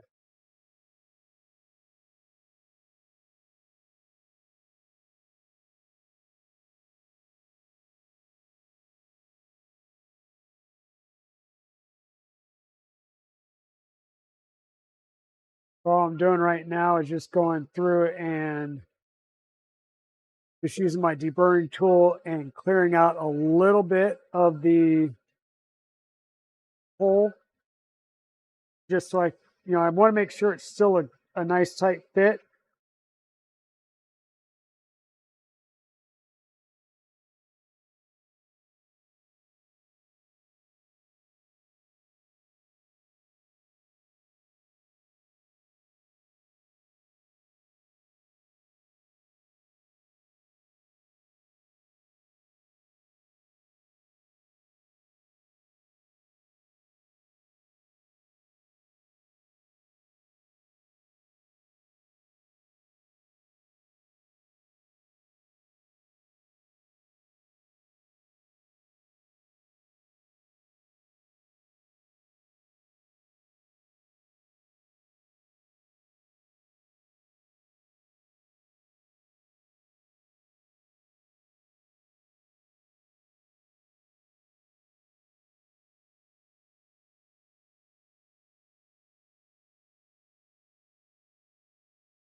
And so once again, this build was done with PC ABS filament from Sparta 3D.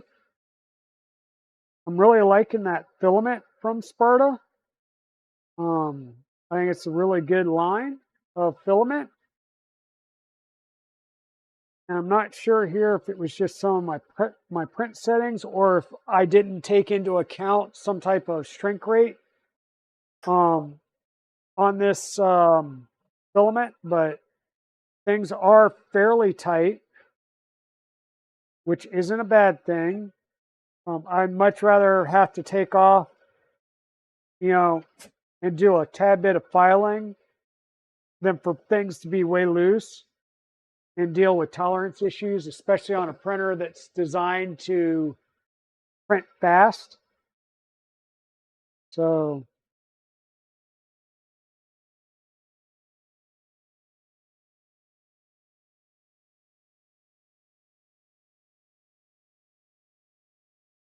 I got all of the magnets on all three or all four pieces. All three magnets at the top on all four pieces. So that's set up. These are done. We'll have our M3 by 25 socket head cap screws to run in here.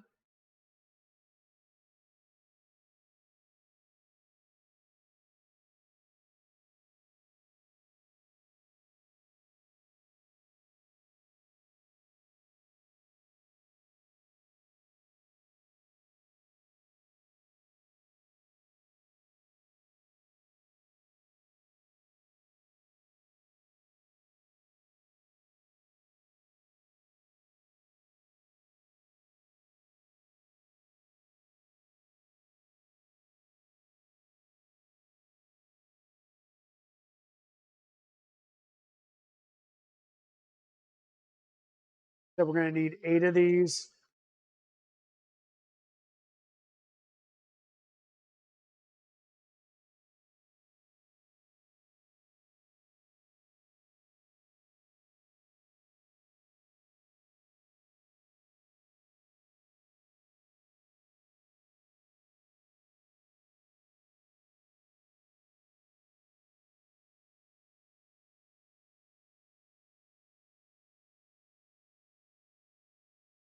And these are just screwing into plastic.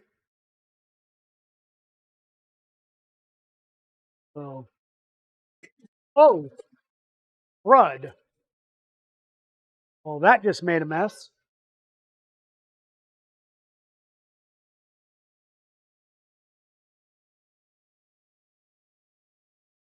Tool down. Tools down.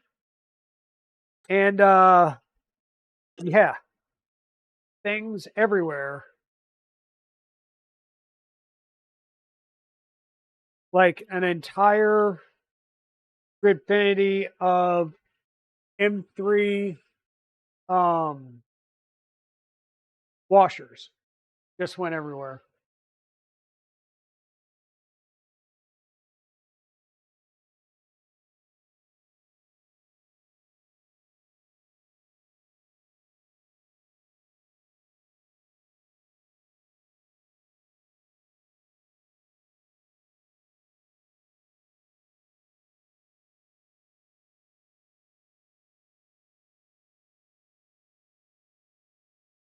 Cool down.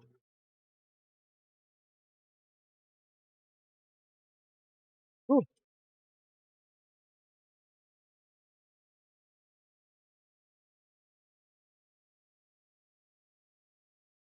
that kind of freaked me out.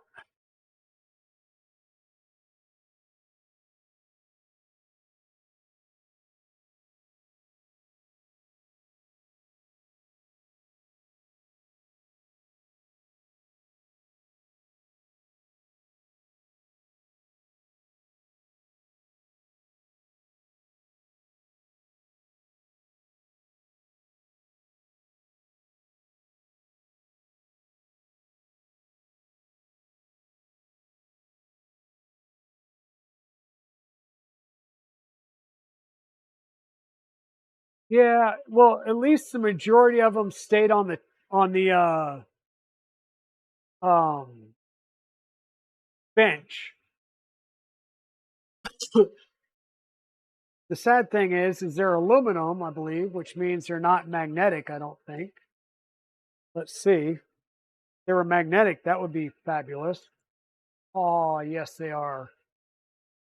Gonna maybe make getting them up here easier.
That was a little bit easier.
That was the majority of it. Sure, I'll find more here and there as we go.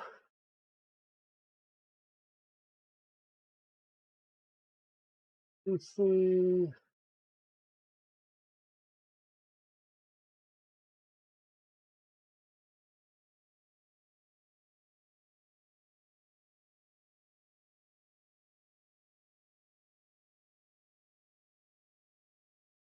Back over here.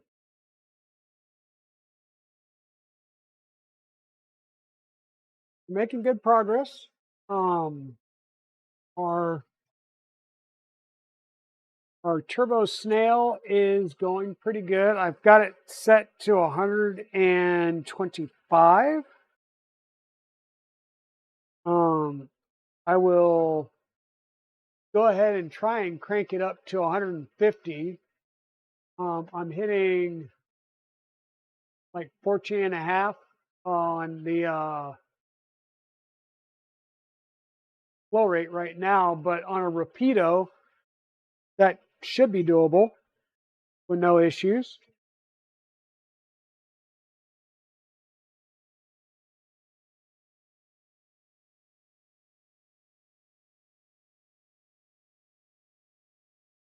And these parts are just screwing into the plastic directly.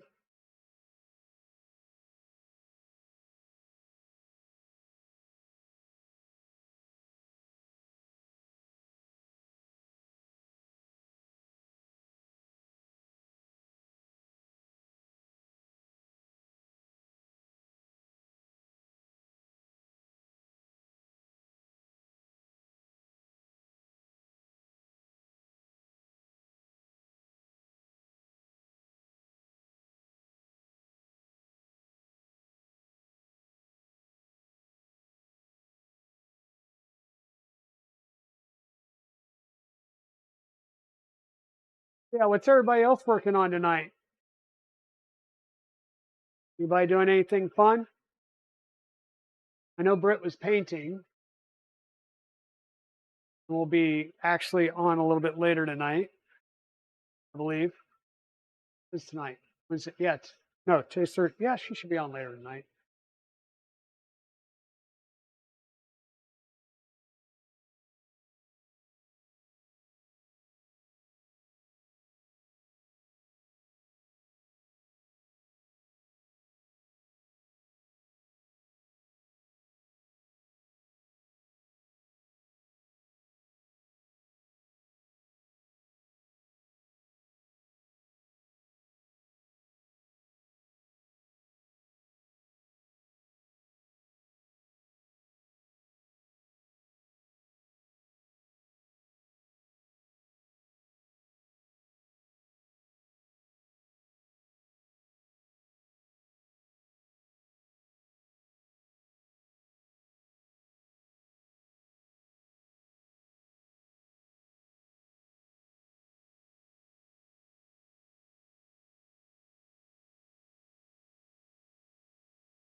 Where I should have broken out the um, reality screwdriver.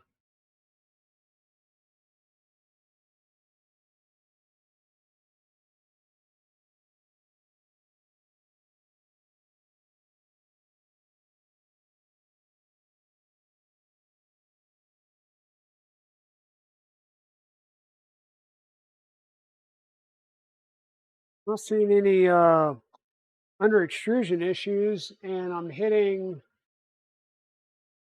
There's sections where I'm hitting close to 18 millimeters cubed per second.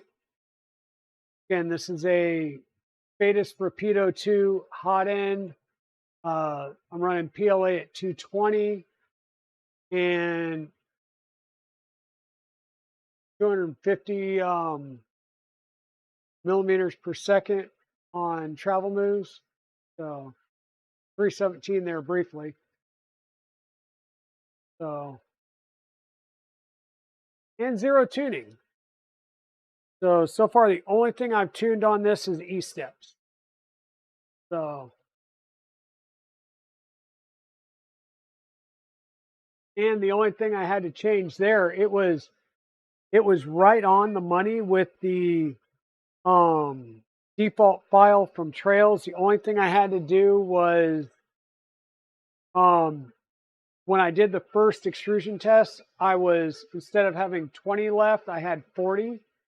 I was like, oh, that sounds like it's, I've got it set for 0.9 instead of a 1.8 or something like that.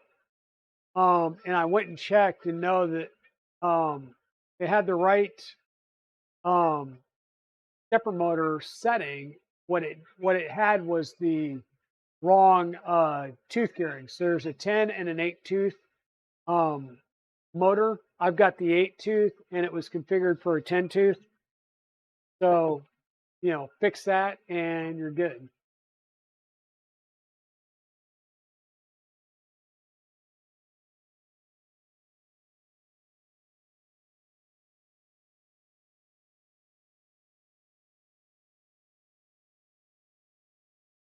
Okay, so now we're going to take Highly advisable to use adhesive to join the printed top lid parts together. Okay, let me see how tight this is.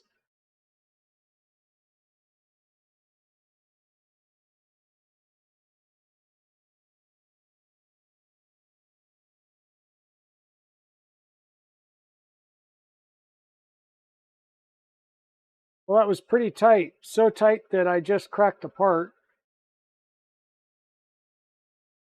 So that's interesting.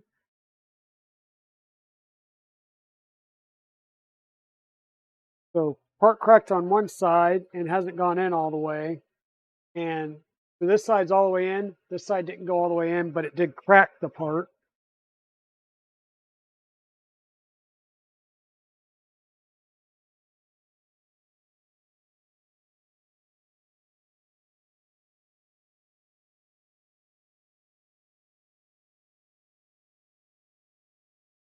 I wonder if that was just I didn't have it in the right order, but a little bit of acetone will fix that crack. That's no big deal. And because this is PC ABS, I should be able to use a little bit of acetone and just weld these in place or drip some CA glue down the gaps, because these are round pegs going into a the was it diagonal hole, round peg. So hey Chewy, how's it going, my friend? Hope you're doing well. We've got the Annex Engineering K3 printing,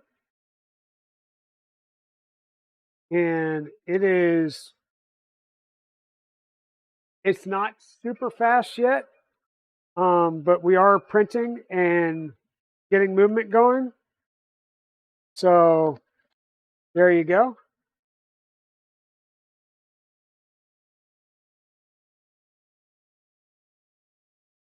We are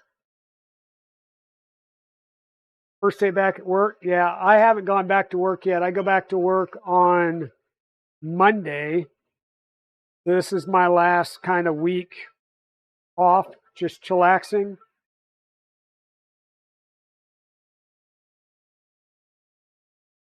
So I figured I'd go ahead and stream a little bit extra, just because. So it's highly advisable to use adhesive to join the printed top lid parts together.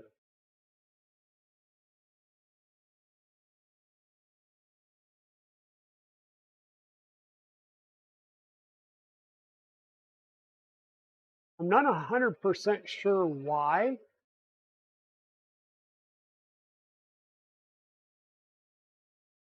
You do get Saturday, Sunday, and Monday off. Well, that's nice. Yeah, so I'll get I've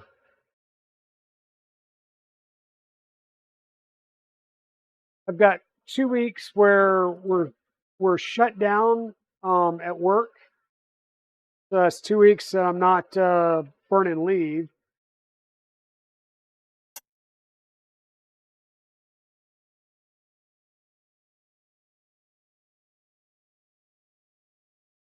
Right now.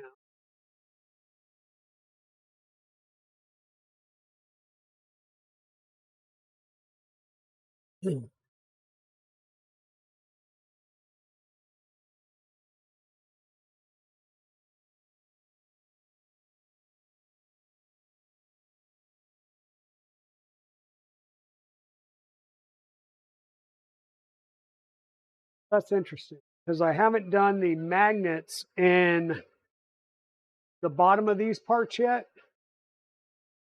But I'm pretty sure that with 3 magnets on each part, now I've only got 4 magnets left and I need 12, that I'm missing some magnets, or there's another package of magnets somewhere, which doesn't make sense since all the magnets were in a big bag. So Let me double, triple check that there's no other magnets in here.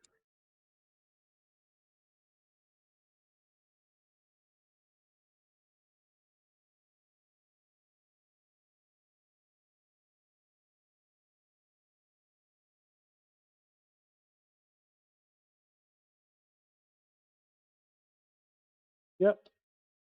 No more magnets, so I will have to fill in with some of mine. This won't be black.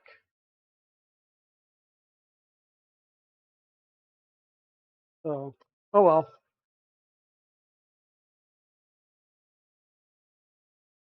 This is where it's important. Get your magnets on there and know that this is going to sit on top. So make sure you get your magnet direction appropriate. And I'm going to plan on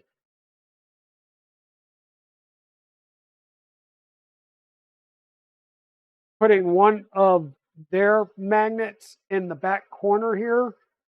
And then I'll use my magnets in the other two.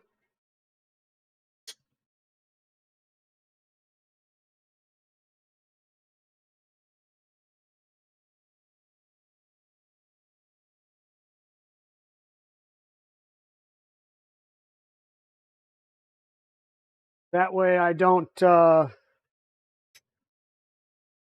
run out of magnets. And I make sure, because these are probably not as strong as theirs.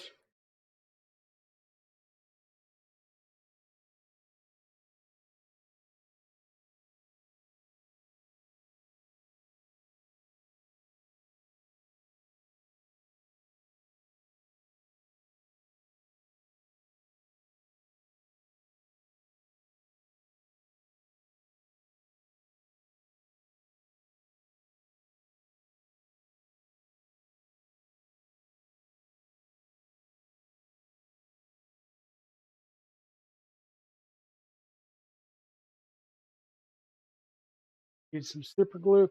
So how are you doing this evening, Chewy, other than being tired? You working on anything special? Yeah, just got your refresh PTO. I'm trying to remember when my PTO refresh happens.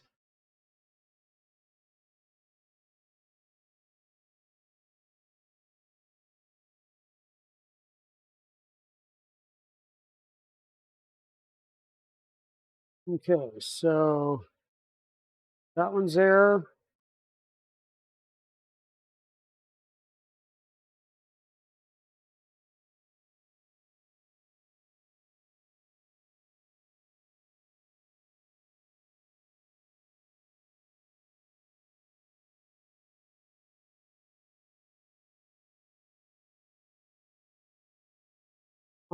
But yeah, I should have a PTO refresh coming up myself too.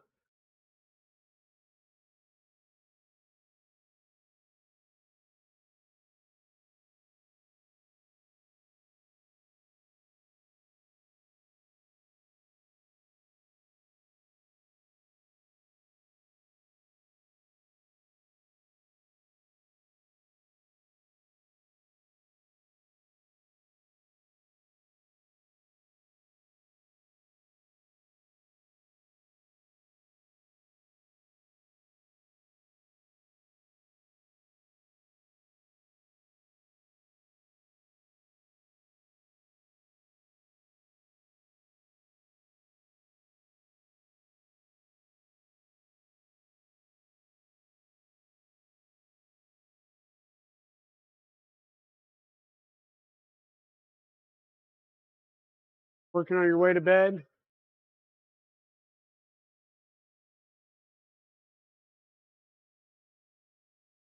You're waiting for a 2209 to come in? Okay. Yeah, hey Chris, how's it going? We are printing. Porty and Turtle were in here. We were taking a look at the beacon probe because the we got a weird mesh to start with, and Cordy gave me some pointers on some things to try. And right now we're printing, we're just pushing plastic. We're not trying to print for speed or anything like that. But this is a Turbo Snail. And we're currently printing, we're hitting 200, well, yeah, we're bursting up to 400 in some areas. But yeah, we're we're just printing away, kind of playing around, seeing what we can get out of her, without trying too hard. But yeah, she is printing nicely.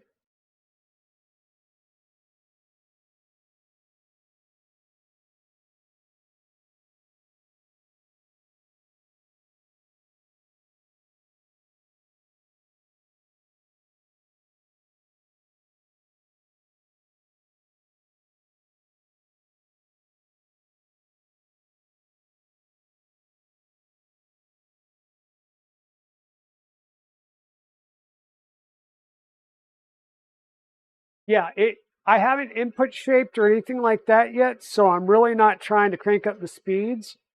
We do have acceleration set to 20K. And when we do our beacon probing, we're doing a 100 by 100 2-pass at 20,000 acceleration and 500 millimeters a second. So, we're pushing it a little bit.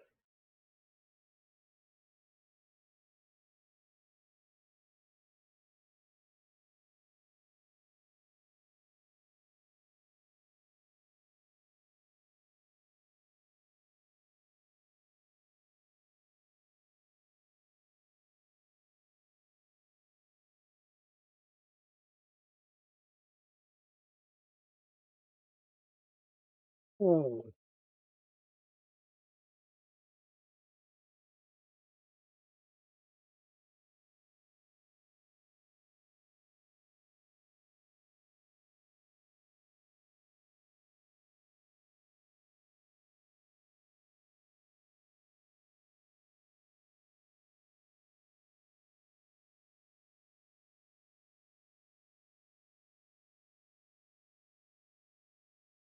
So I've already had once where my makeshift spool holder fell over, took out all my tools, sent M3 washers and some M3 by 8 nut screws everywhere. So that was a blast. Cool,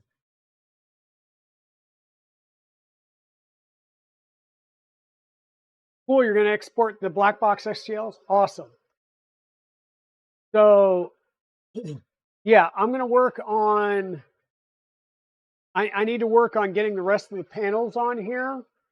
And then once I get those, I'll start slicing them. I think I may do a full blackout, and I've got three spools of Prilene PCCF that I was going to use. I just got to see.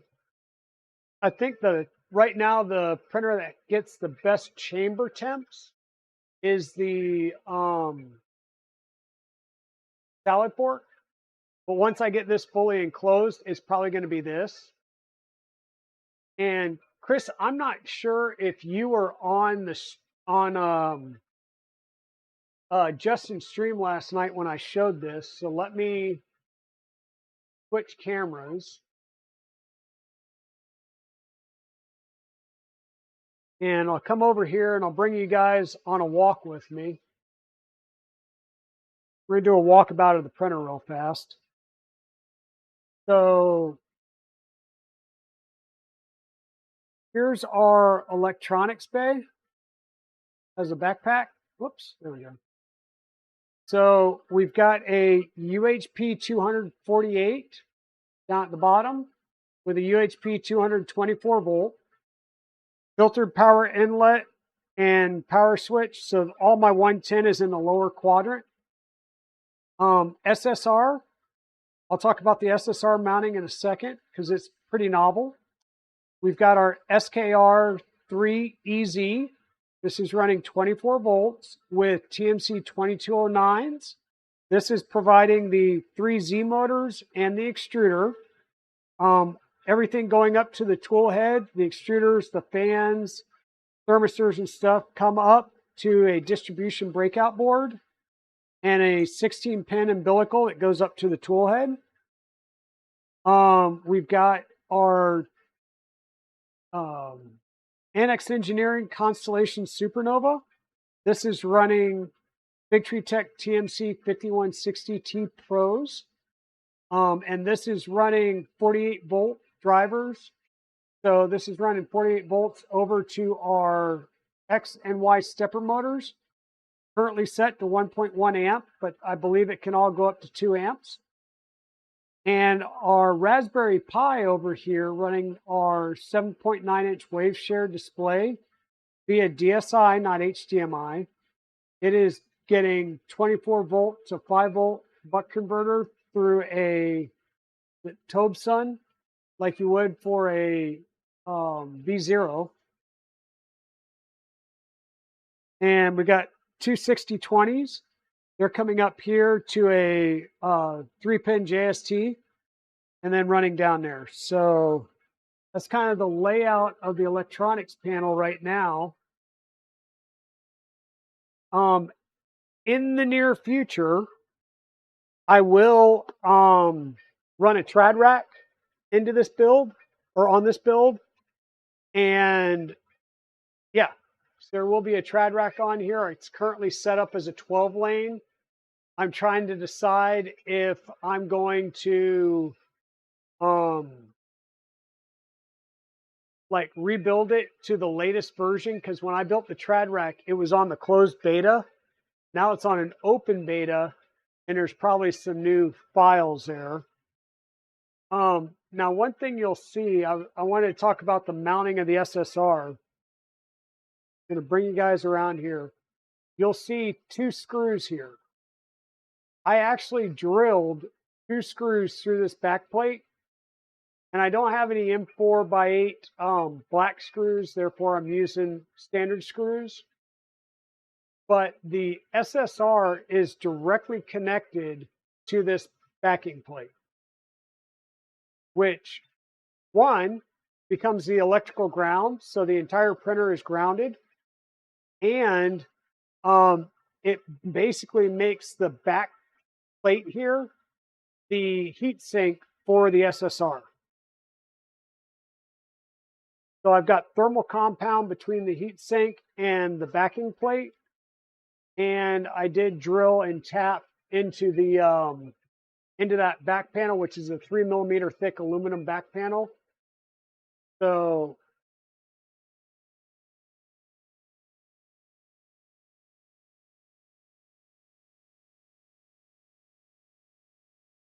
yeah.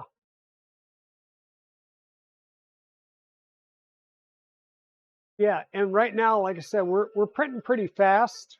But I know it can go faster, and I know I can push the hot end faster. I just need to do some input shaping and tuning. Oh, thanks, man. So the backpack is on the physical back of the printer, yet the plan is, whoops.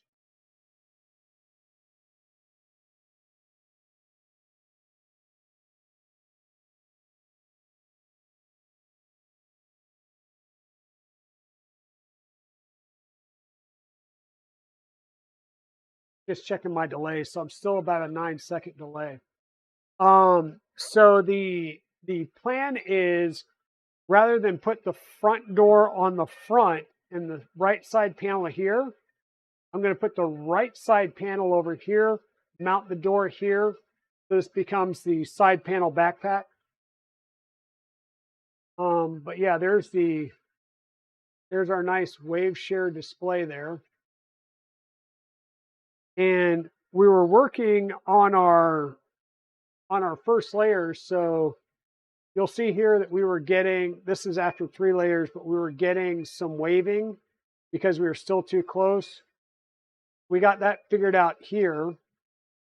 We had a little bit of waving still here, but we got it figured out. So all this was nice and good. And to verify that I was good height, but I wasn't too high, that's some good layer adhesion right there. So yeah, I think we're still at a good layer height there for 0.2 that I can't pull apart. So now we're just throwing some plastic through it and printing. We're doing the Turbo Snail at the behest of Poity, of course. Hey, Kit Skyfire, welcome on in. And yeah, while I'm letting this print, I'm working on the backpack, or not the backpack, the top hat. Yeah. So I glued all of these magnets in. It does suggest highly advisable to use adhesive to glue these parts together. So what I'm going to do is just drip some, whatchamacallit, Bob Smith Industries gap filling super glue down here from cyanoacrylate. I'm going to just try and drip it down the edges. So once again, this is a round peg in a hexagon shape.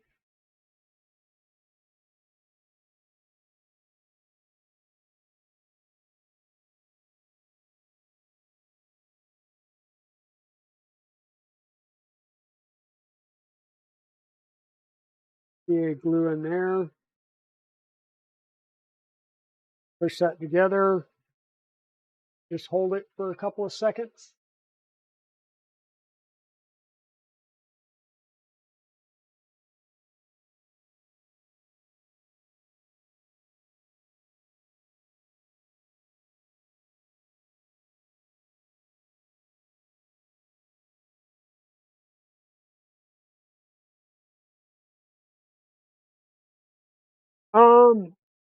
So this is a, I'll say a meme file from whatchamacallit, Annex engineering folks.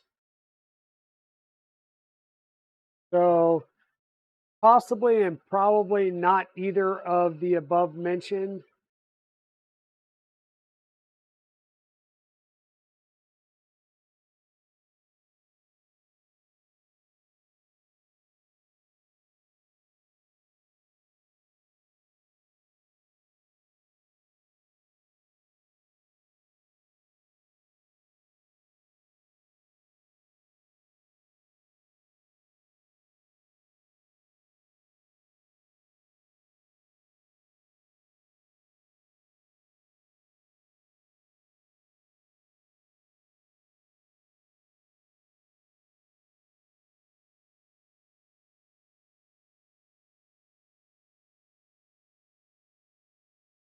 Yeah.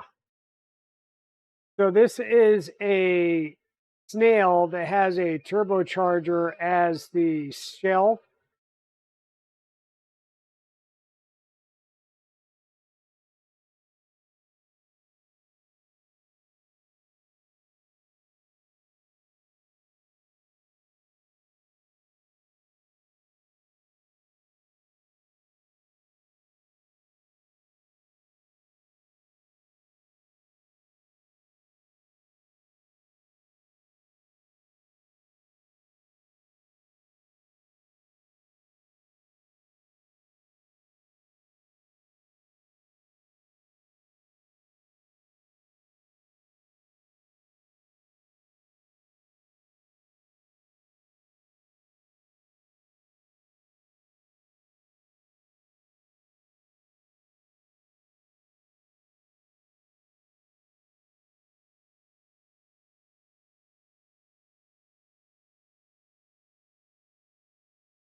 Hmm.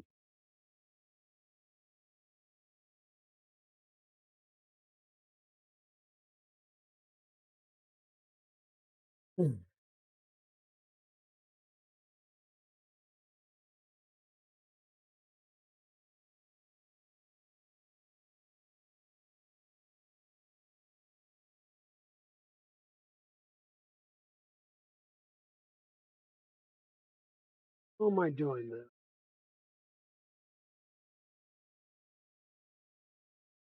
Go around our box here.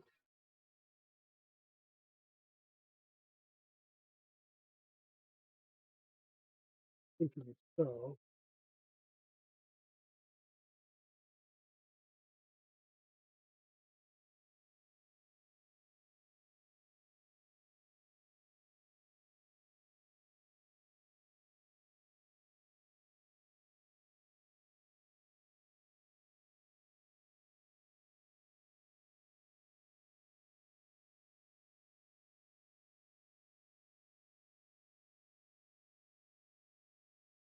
Sorry for not talking here for a second, folks. I'm trying to get my top hat laid up.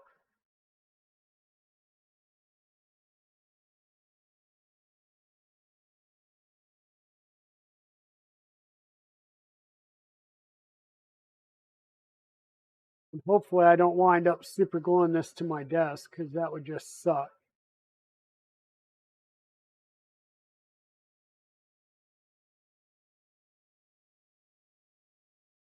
What would be another good story, good build story.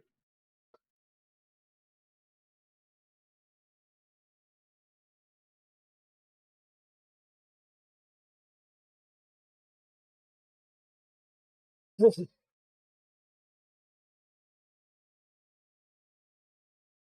um, yeah, if you looked it up on the Annex Discord, yeah, exactly. So it'll be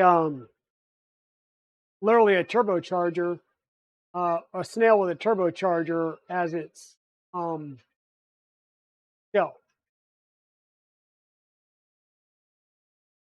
Connect all the separate elements to build a square. We did.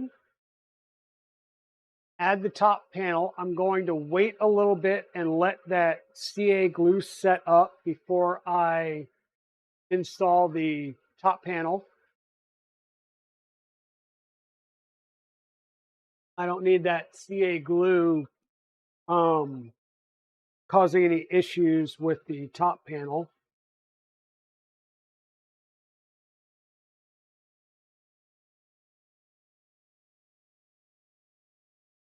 Yeah, it does very much look like a slug on the face.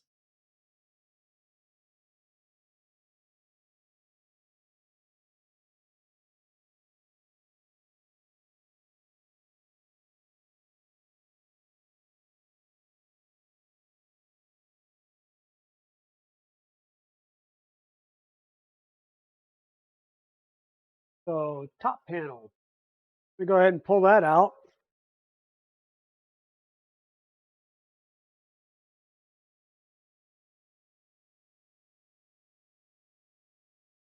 And do a peel on it. See how nicely this peels.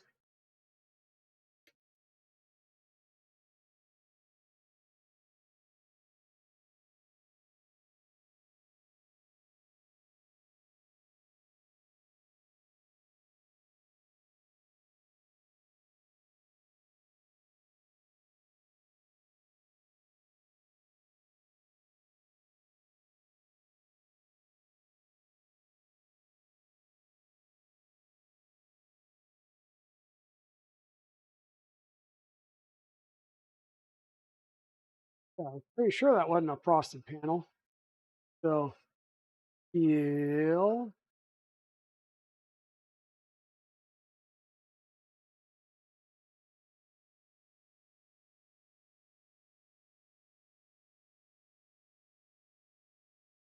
And this should be a polycarbonate, not a should be a polycarbonate, not a acrylic sheet.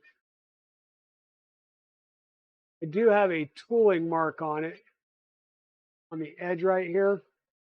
So at least I believe that was a tool. No, yeah, there looks like there's tooling marks on the edge. So it looks like this is machined, not lasered. I may be mistaken.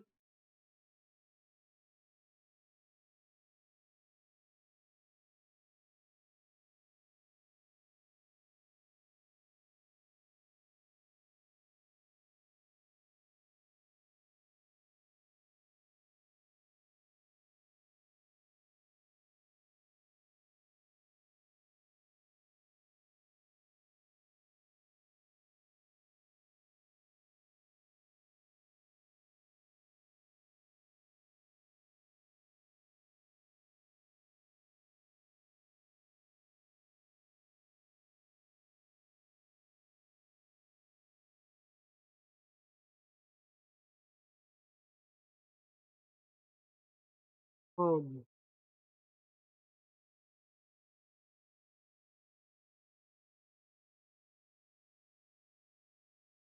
so how is Fusion?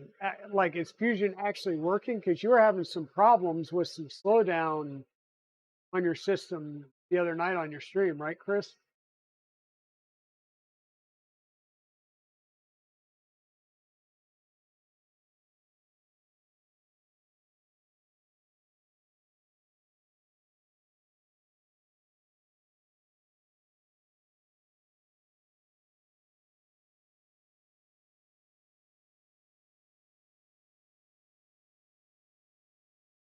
Hoping your everything's going good. I haven't loaded up Fusion in a few days myself, so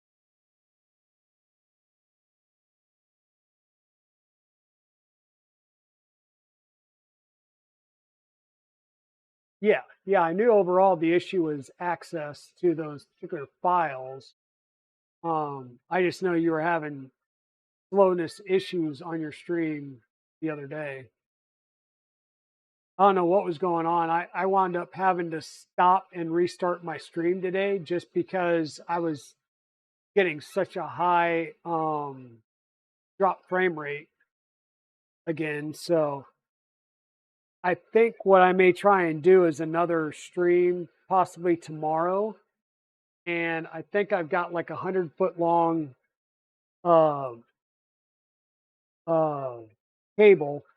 And I'm just going to take it and run it down the stairs and across the house and plug it in and see if Direct Connect gets me anything better. Because the last thing I want to do is go climb up in the attic and punch holes in walls and stuff, and then find out it's still not an issue.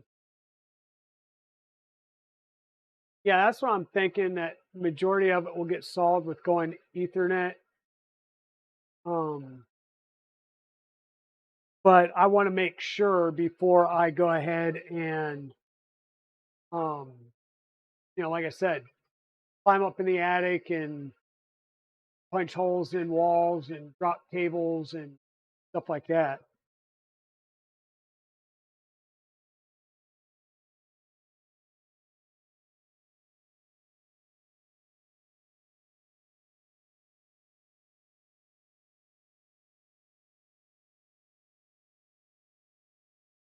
I think it's going to look a little rough, but I think that it's due to the fact that I dropped it down to 3 walls and 15% infill.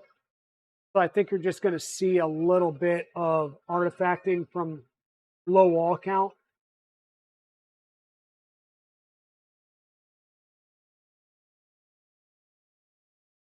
But so far, let me see if I can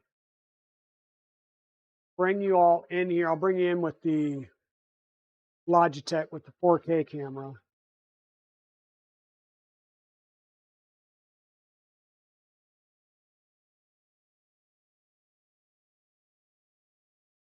Once again, this is a Rapido 2 and printing PLA.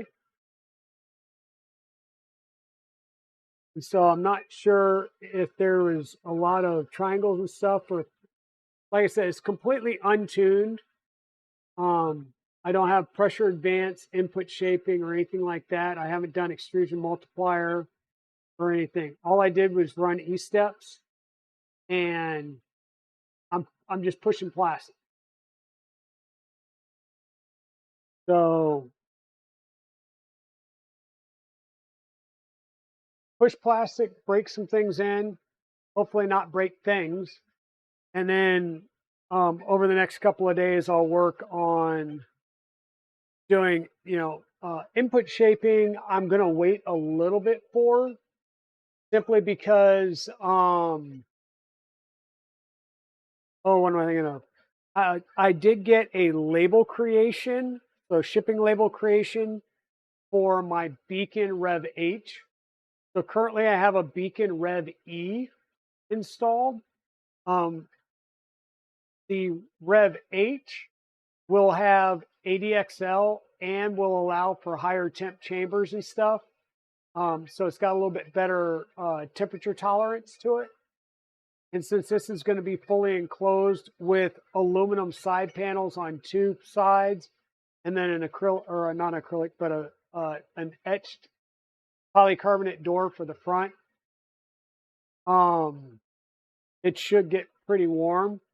And even the bottom plate is a 3 mil thick aluminum plate for the bottom plate. So I am hoping that with the Rapido 2 in an ultra high flow setup, with a hardened steel nozzle, I may be using this to run black box parts and printing all the black box parts in the Prylene polycarbonate CF.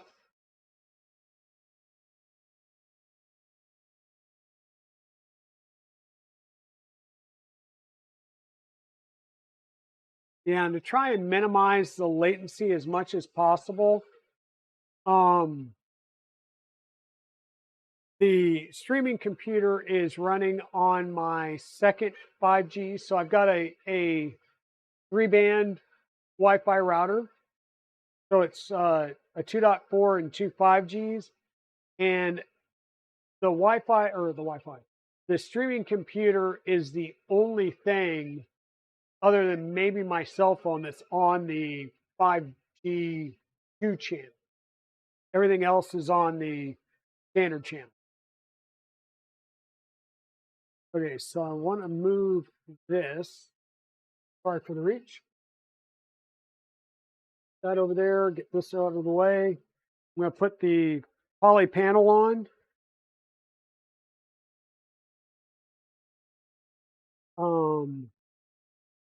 Because that should have had time to dry as much as it's going to.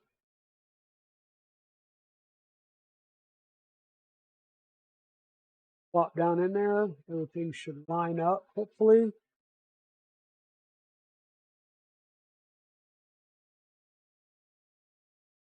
Fairly close.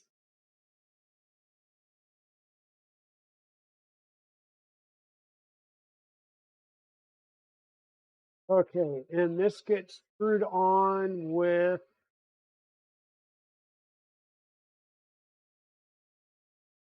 some 3x8 socket heads all around.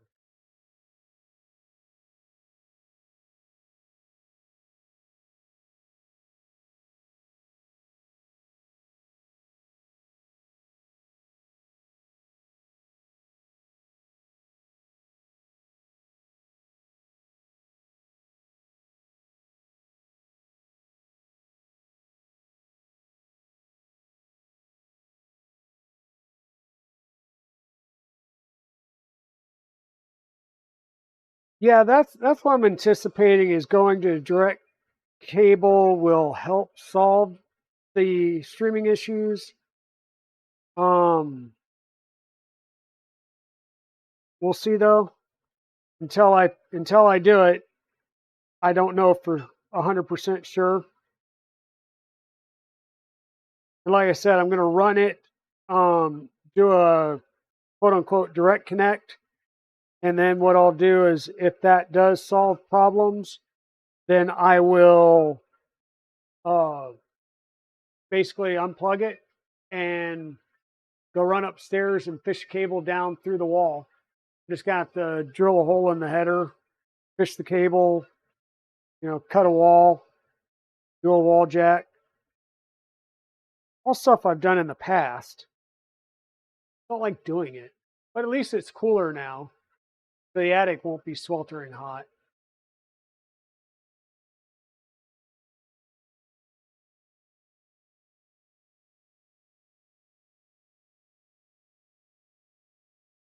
And that way, yeah, it'll come down to it's either well, at that point, like I said, all the latency is going to be gone, and it's down to the ISP. It's strictly they're either going to have the service or not. So,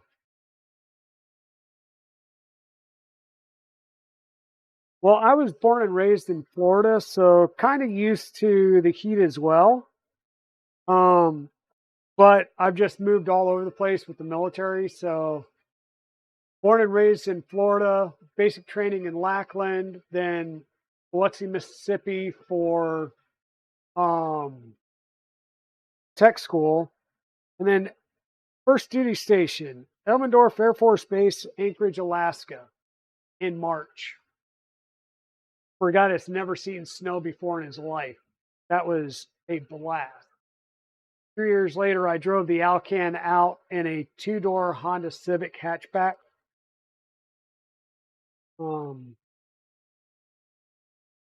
Went down to California, then Ohio, then Arizona, and then Germany. Left Germany, came back stateside to Colorado Springs. Got out of the military, stuck around Colorado Springs for a few years, and then moved to North Carolina. So, yeah, I just been hot, cold, hot, cold, hot, cold. I'd really like some place that's 70 year round, but I don't think that truly exists.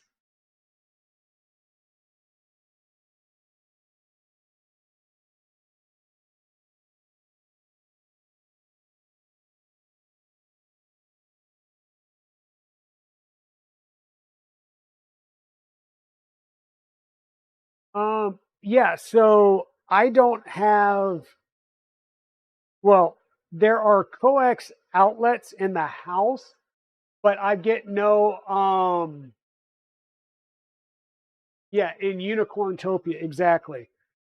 So I get, there are coax drops in the house, but there is no cable service that supports my area where my house is, which is awesome. So yeah.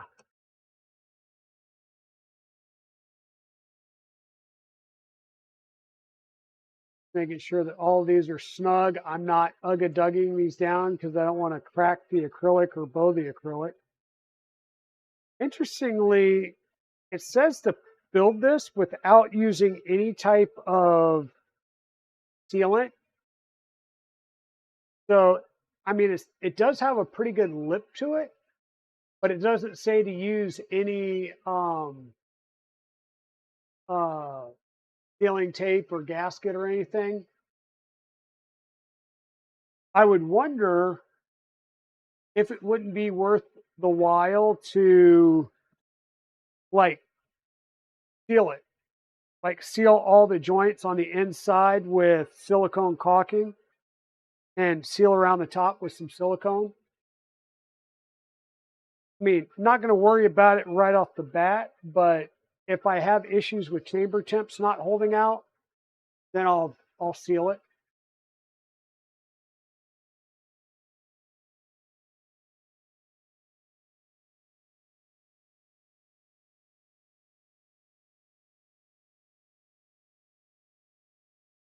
No. So I have I was going to say Xfinity, but it's not Xfinity. I've got Windstream. So it's it comes in on a telephone wire. There's an A and a B side, but I don't think it's ADSL. It is a broadband connection, but it's capped at 100 meg because of how far I am away from their main distribution hub.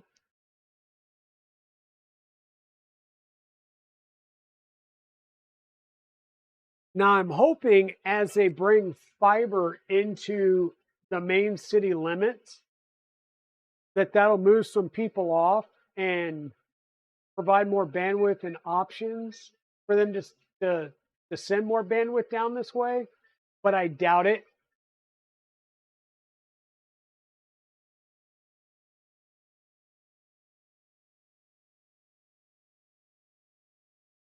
Yeah, well, and the other thing, Ramon, is I've had the Windstream guys out here and they have now mind you, this is a new neighborhood and this neighborhood was built right when COVID hit. So 3 years ago, 4 years ago.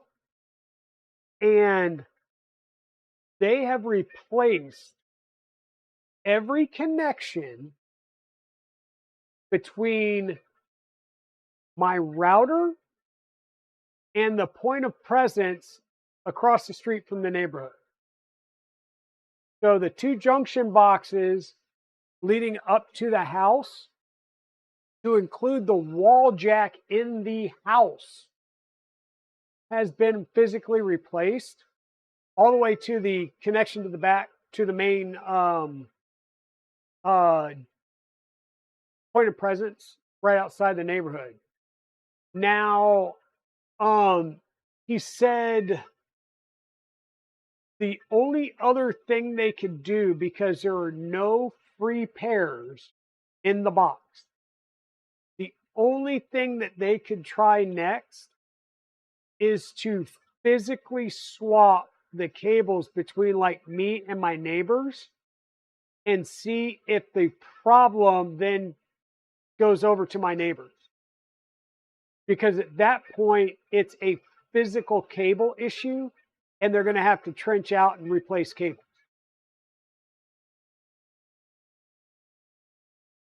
So, I mean, that's the only issue.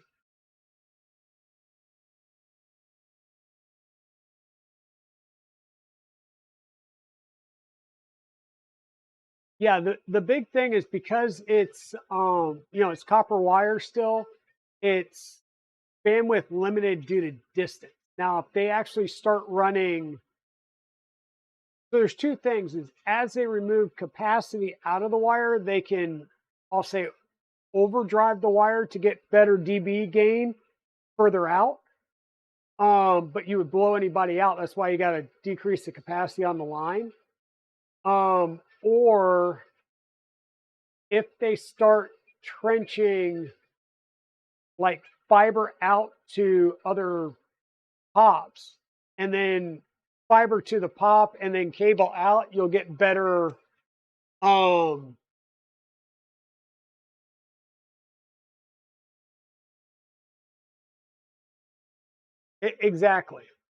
exactly. Now my thing is if they could run fiber to a closer distribution point, then it reduces the length of copper and they can potentially get higher speeds out to me, or at least more reliable speeds.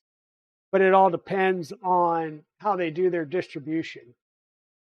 But yeah, I know they're not going to throw more money at coming out and retrenching the lines. Not without putting that bill on me. And yeah. The other thing I will look at, like I said, I'm going to try and go, run direct connect.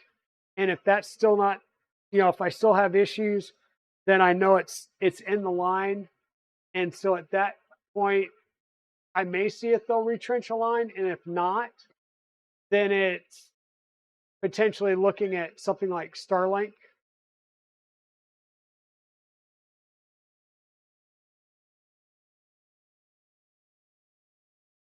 And quite honestly, where I moved from, so in the town I lived in right before I moved here, I had Ting Fiber, Ting, Ting, and they had just brought me fiber up to the house, and I had it about a year, and it was $100 a month, but it was gigabit up and down. So, how is 5G there? I think we're in a spot where we contend between two towers, because I passed like 3 towers on the way here. Now what I need to do is just shut off my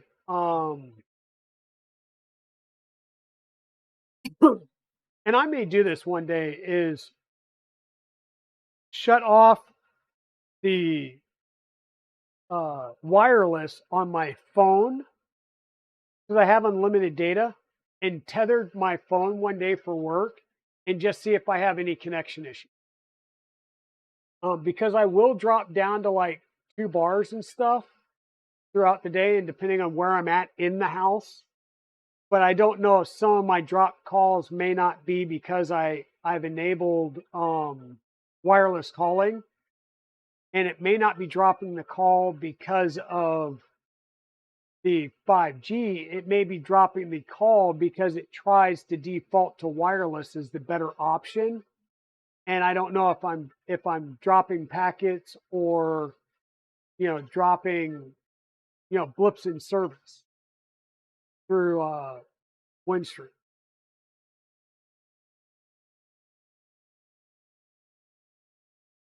So yeah, good times. Good times.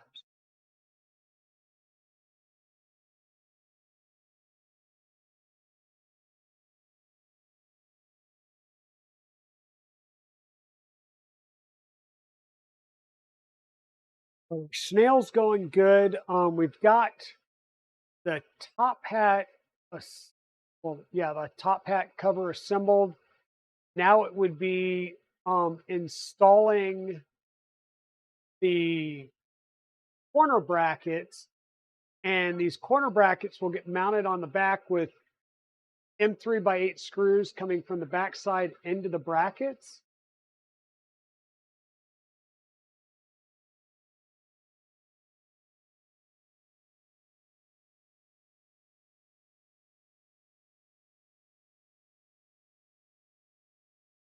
And I really can't install it just yet because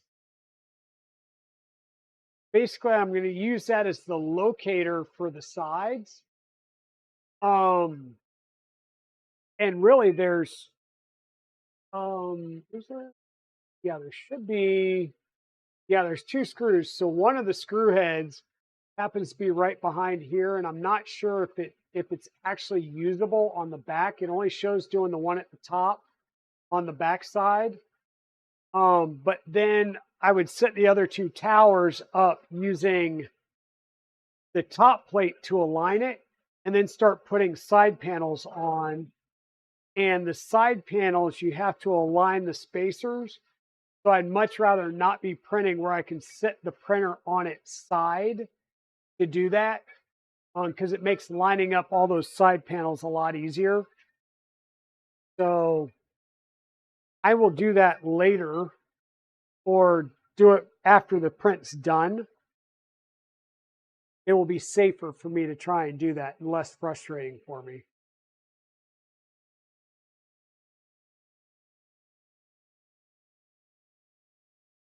So Ramon, this is a Annex Engineering K3.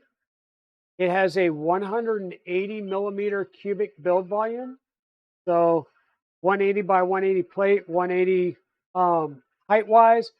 I've lost a little bit in the height because I'm running a Rapido 2 in a ultra high flow configuration. So it's like running a volcano nozzle. So I've lost a little bit of height there. It does have a purge bucket on the side with a nozzle wiper, and I'm using a beacon as the probe sensor for it. There's 2 types of probes that are designed for this. One is the dockable probe, which is kind of like a clicky probe. And actually it's a clicky probe, just they call it the docking probe. And beacon. And beacon,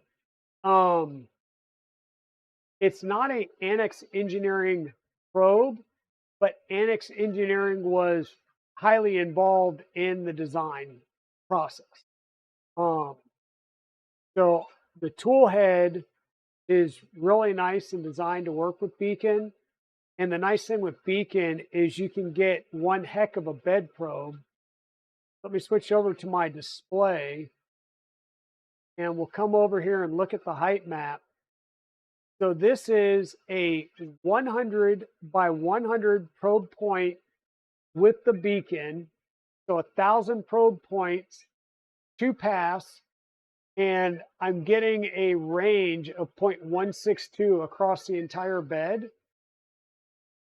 Now it's looking like the bed kind of dips from front to back and a little bit from the sides. I can tighten the bed screws a little bit and try and take care of some of that.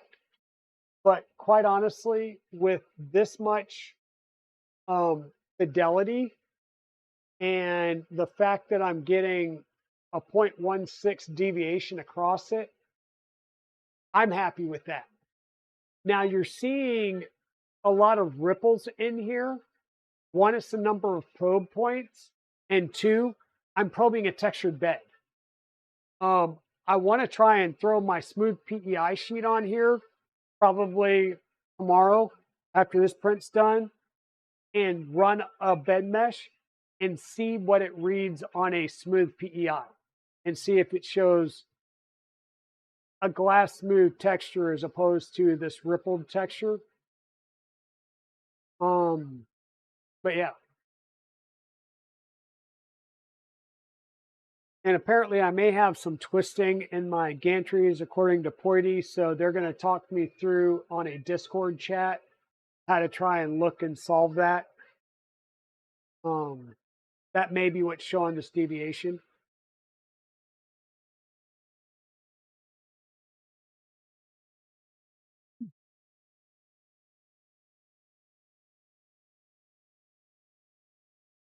Yeah, I'm curious to see if it's that sensitive as well.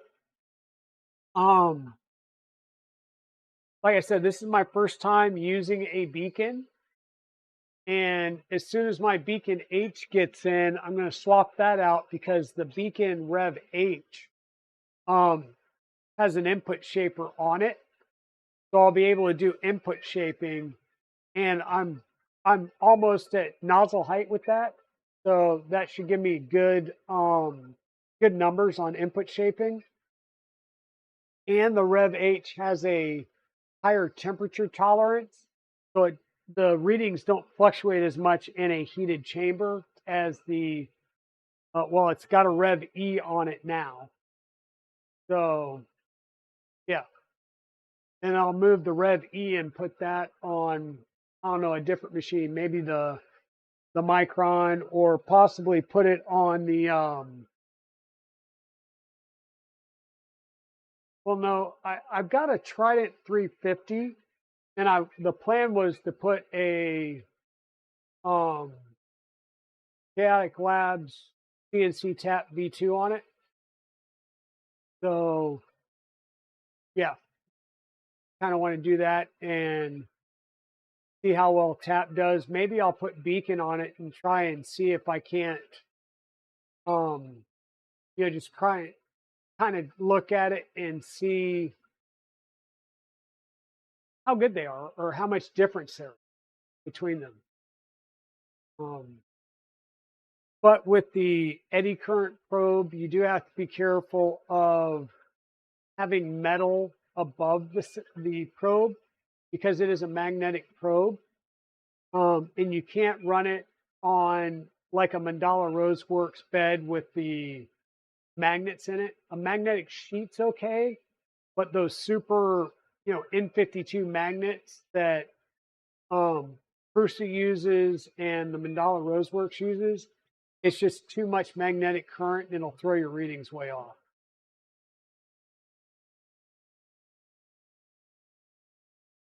And I've been happy with tap that I've installed on just about everything so far. So.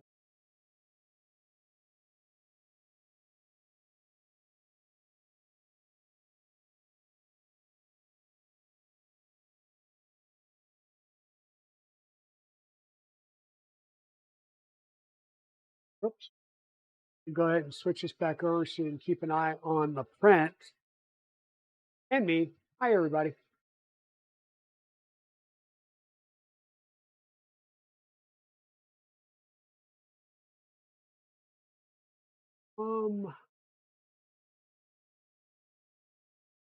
Who was online? Started a little bit earlier today on the stream just because, well, I'm off work and I figured why not start a little bit early. This print still has a few hours to go before it's all done. I definitely will take a picture of this and post it as the first print off of this printer. But I just wanted to see who all is on that I might be able to rate out. Oh, hey, my sister from another mister's on. What is she doing? I didn't know she was going to be streaming. Or actually, no, she did say she was.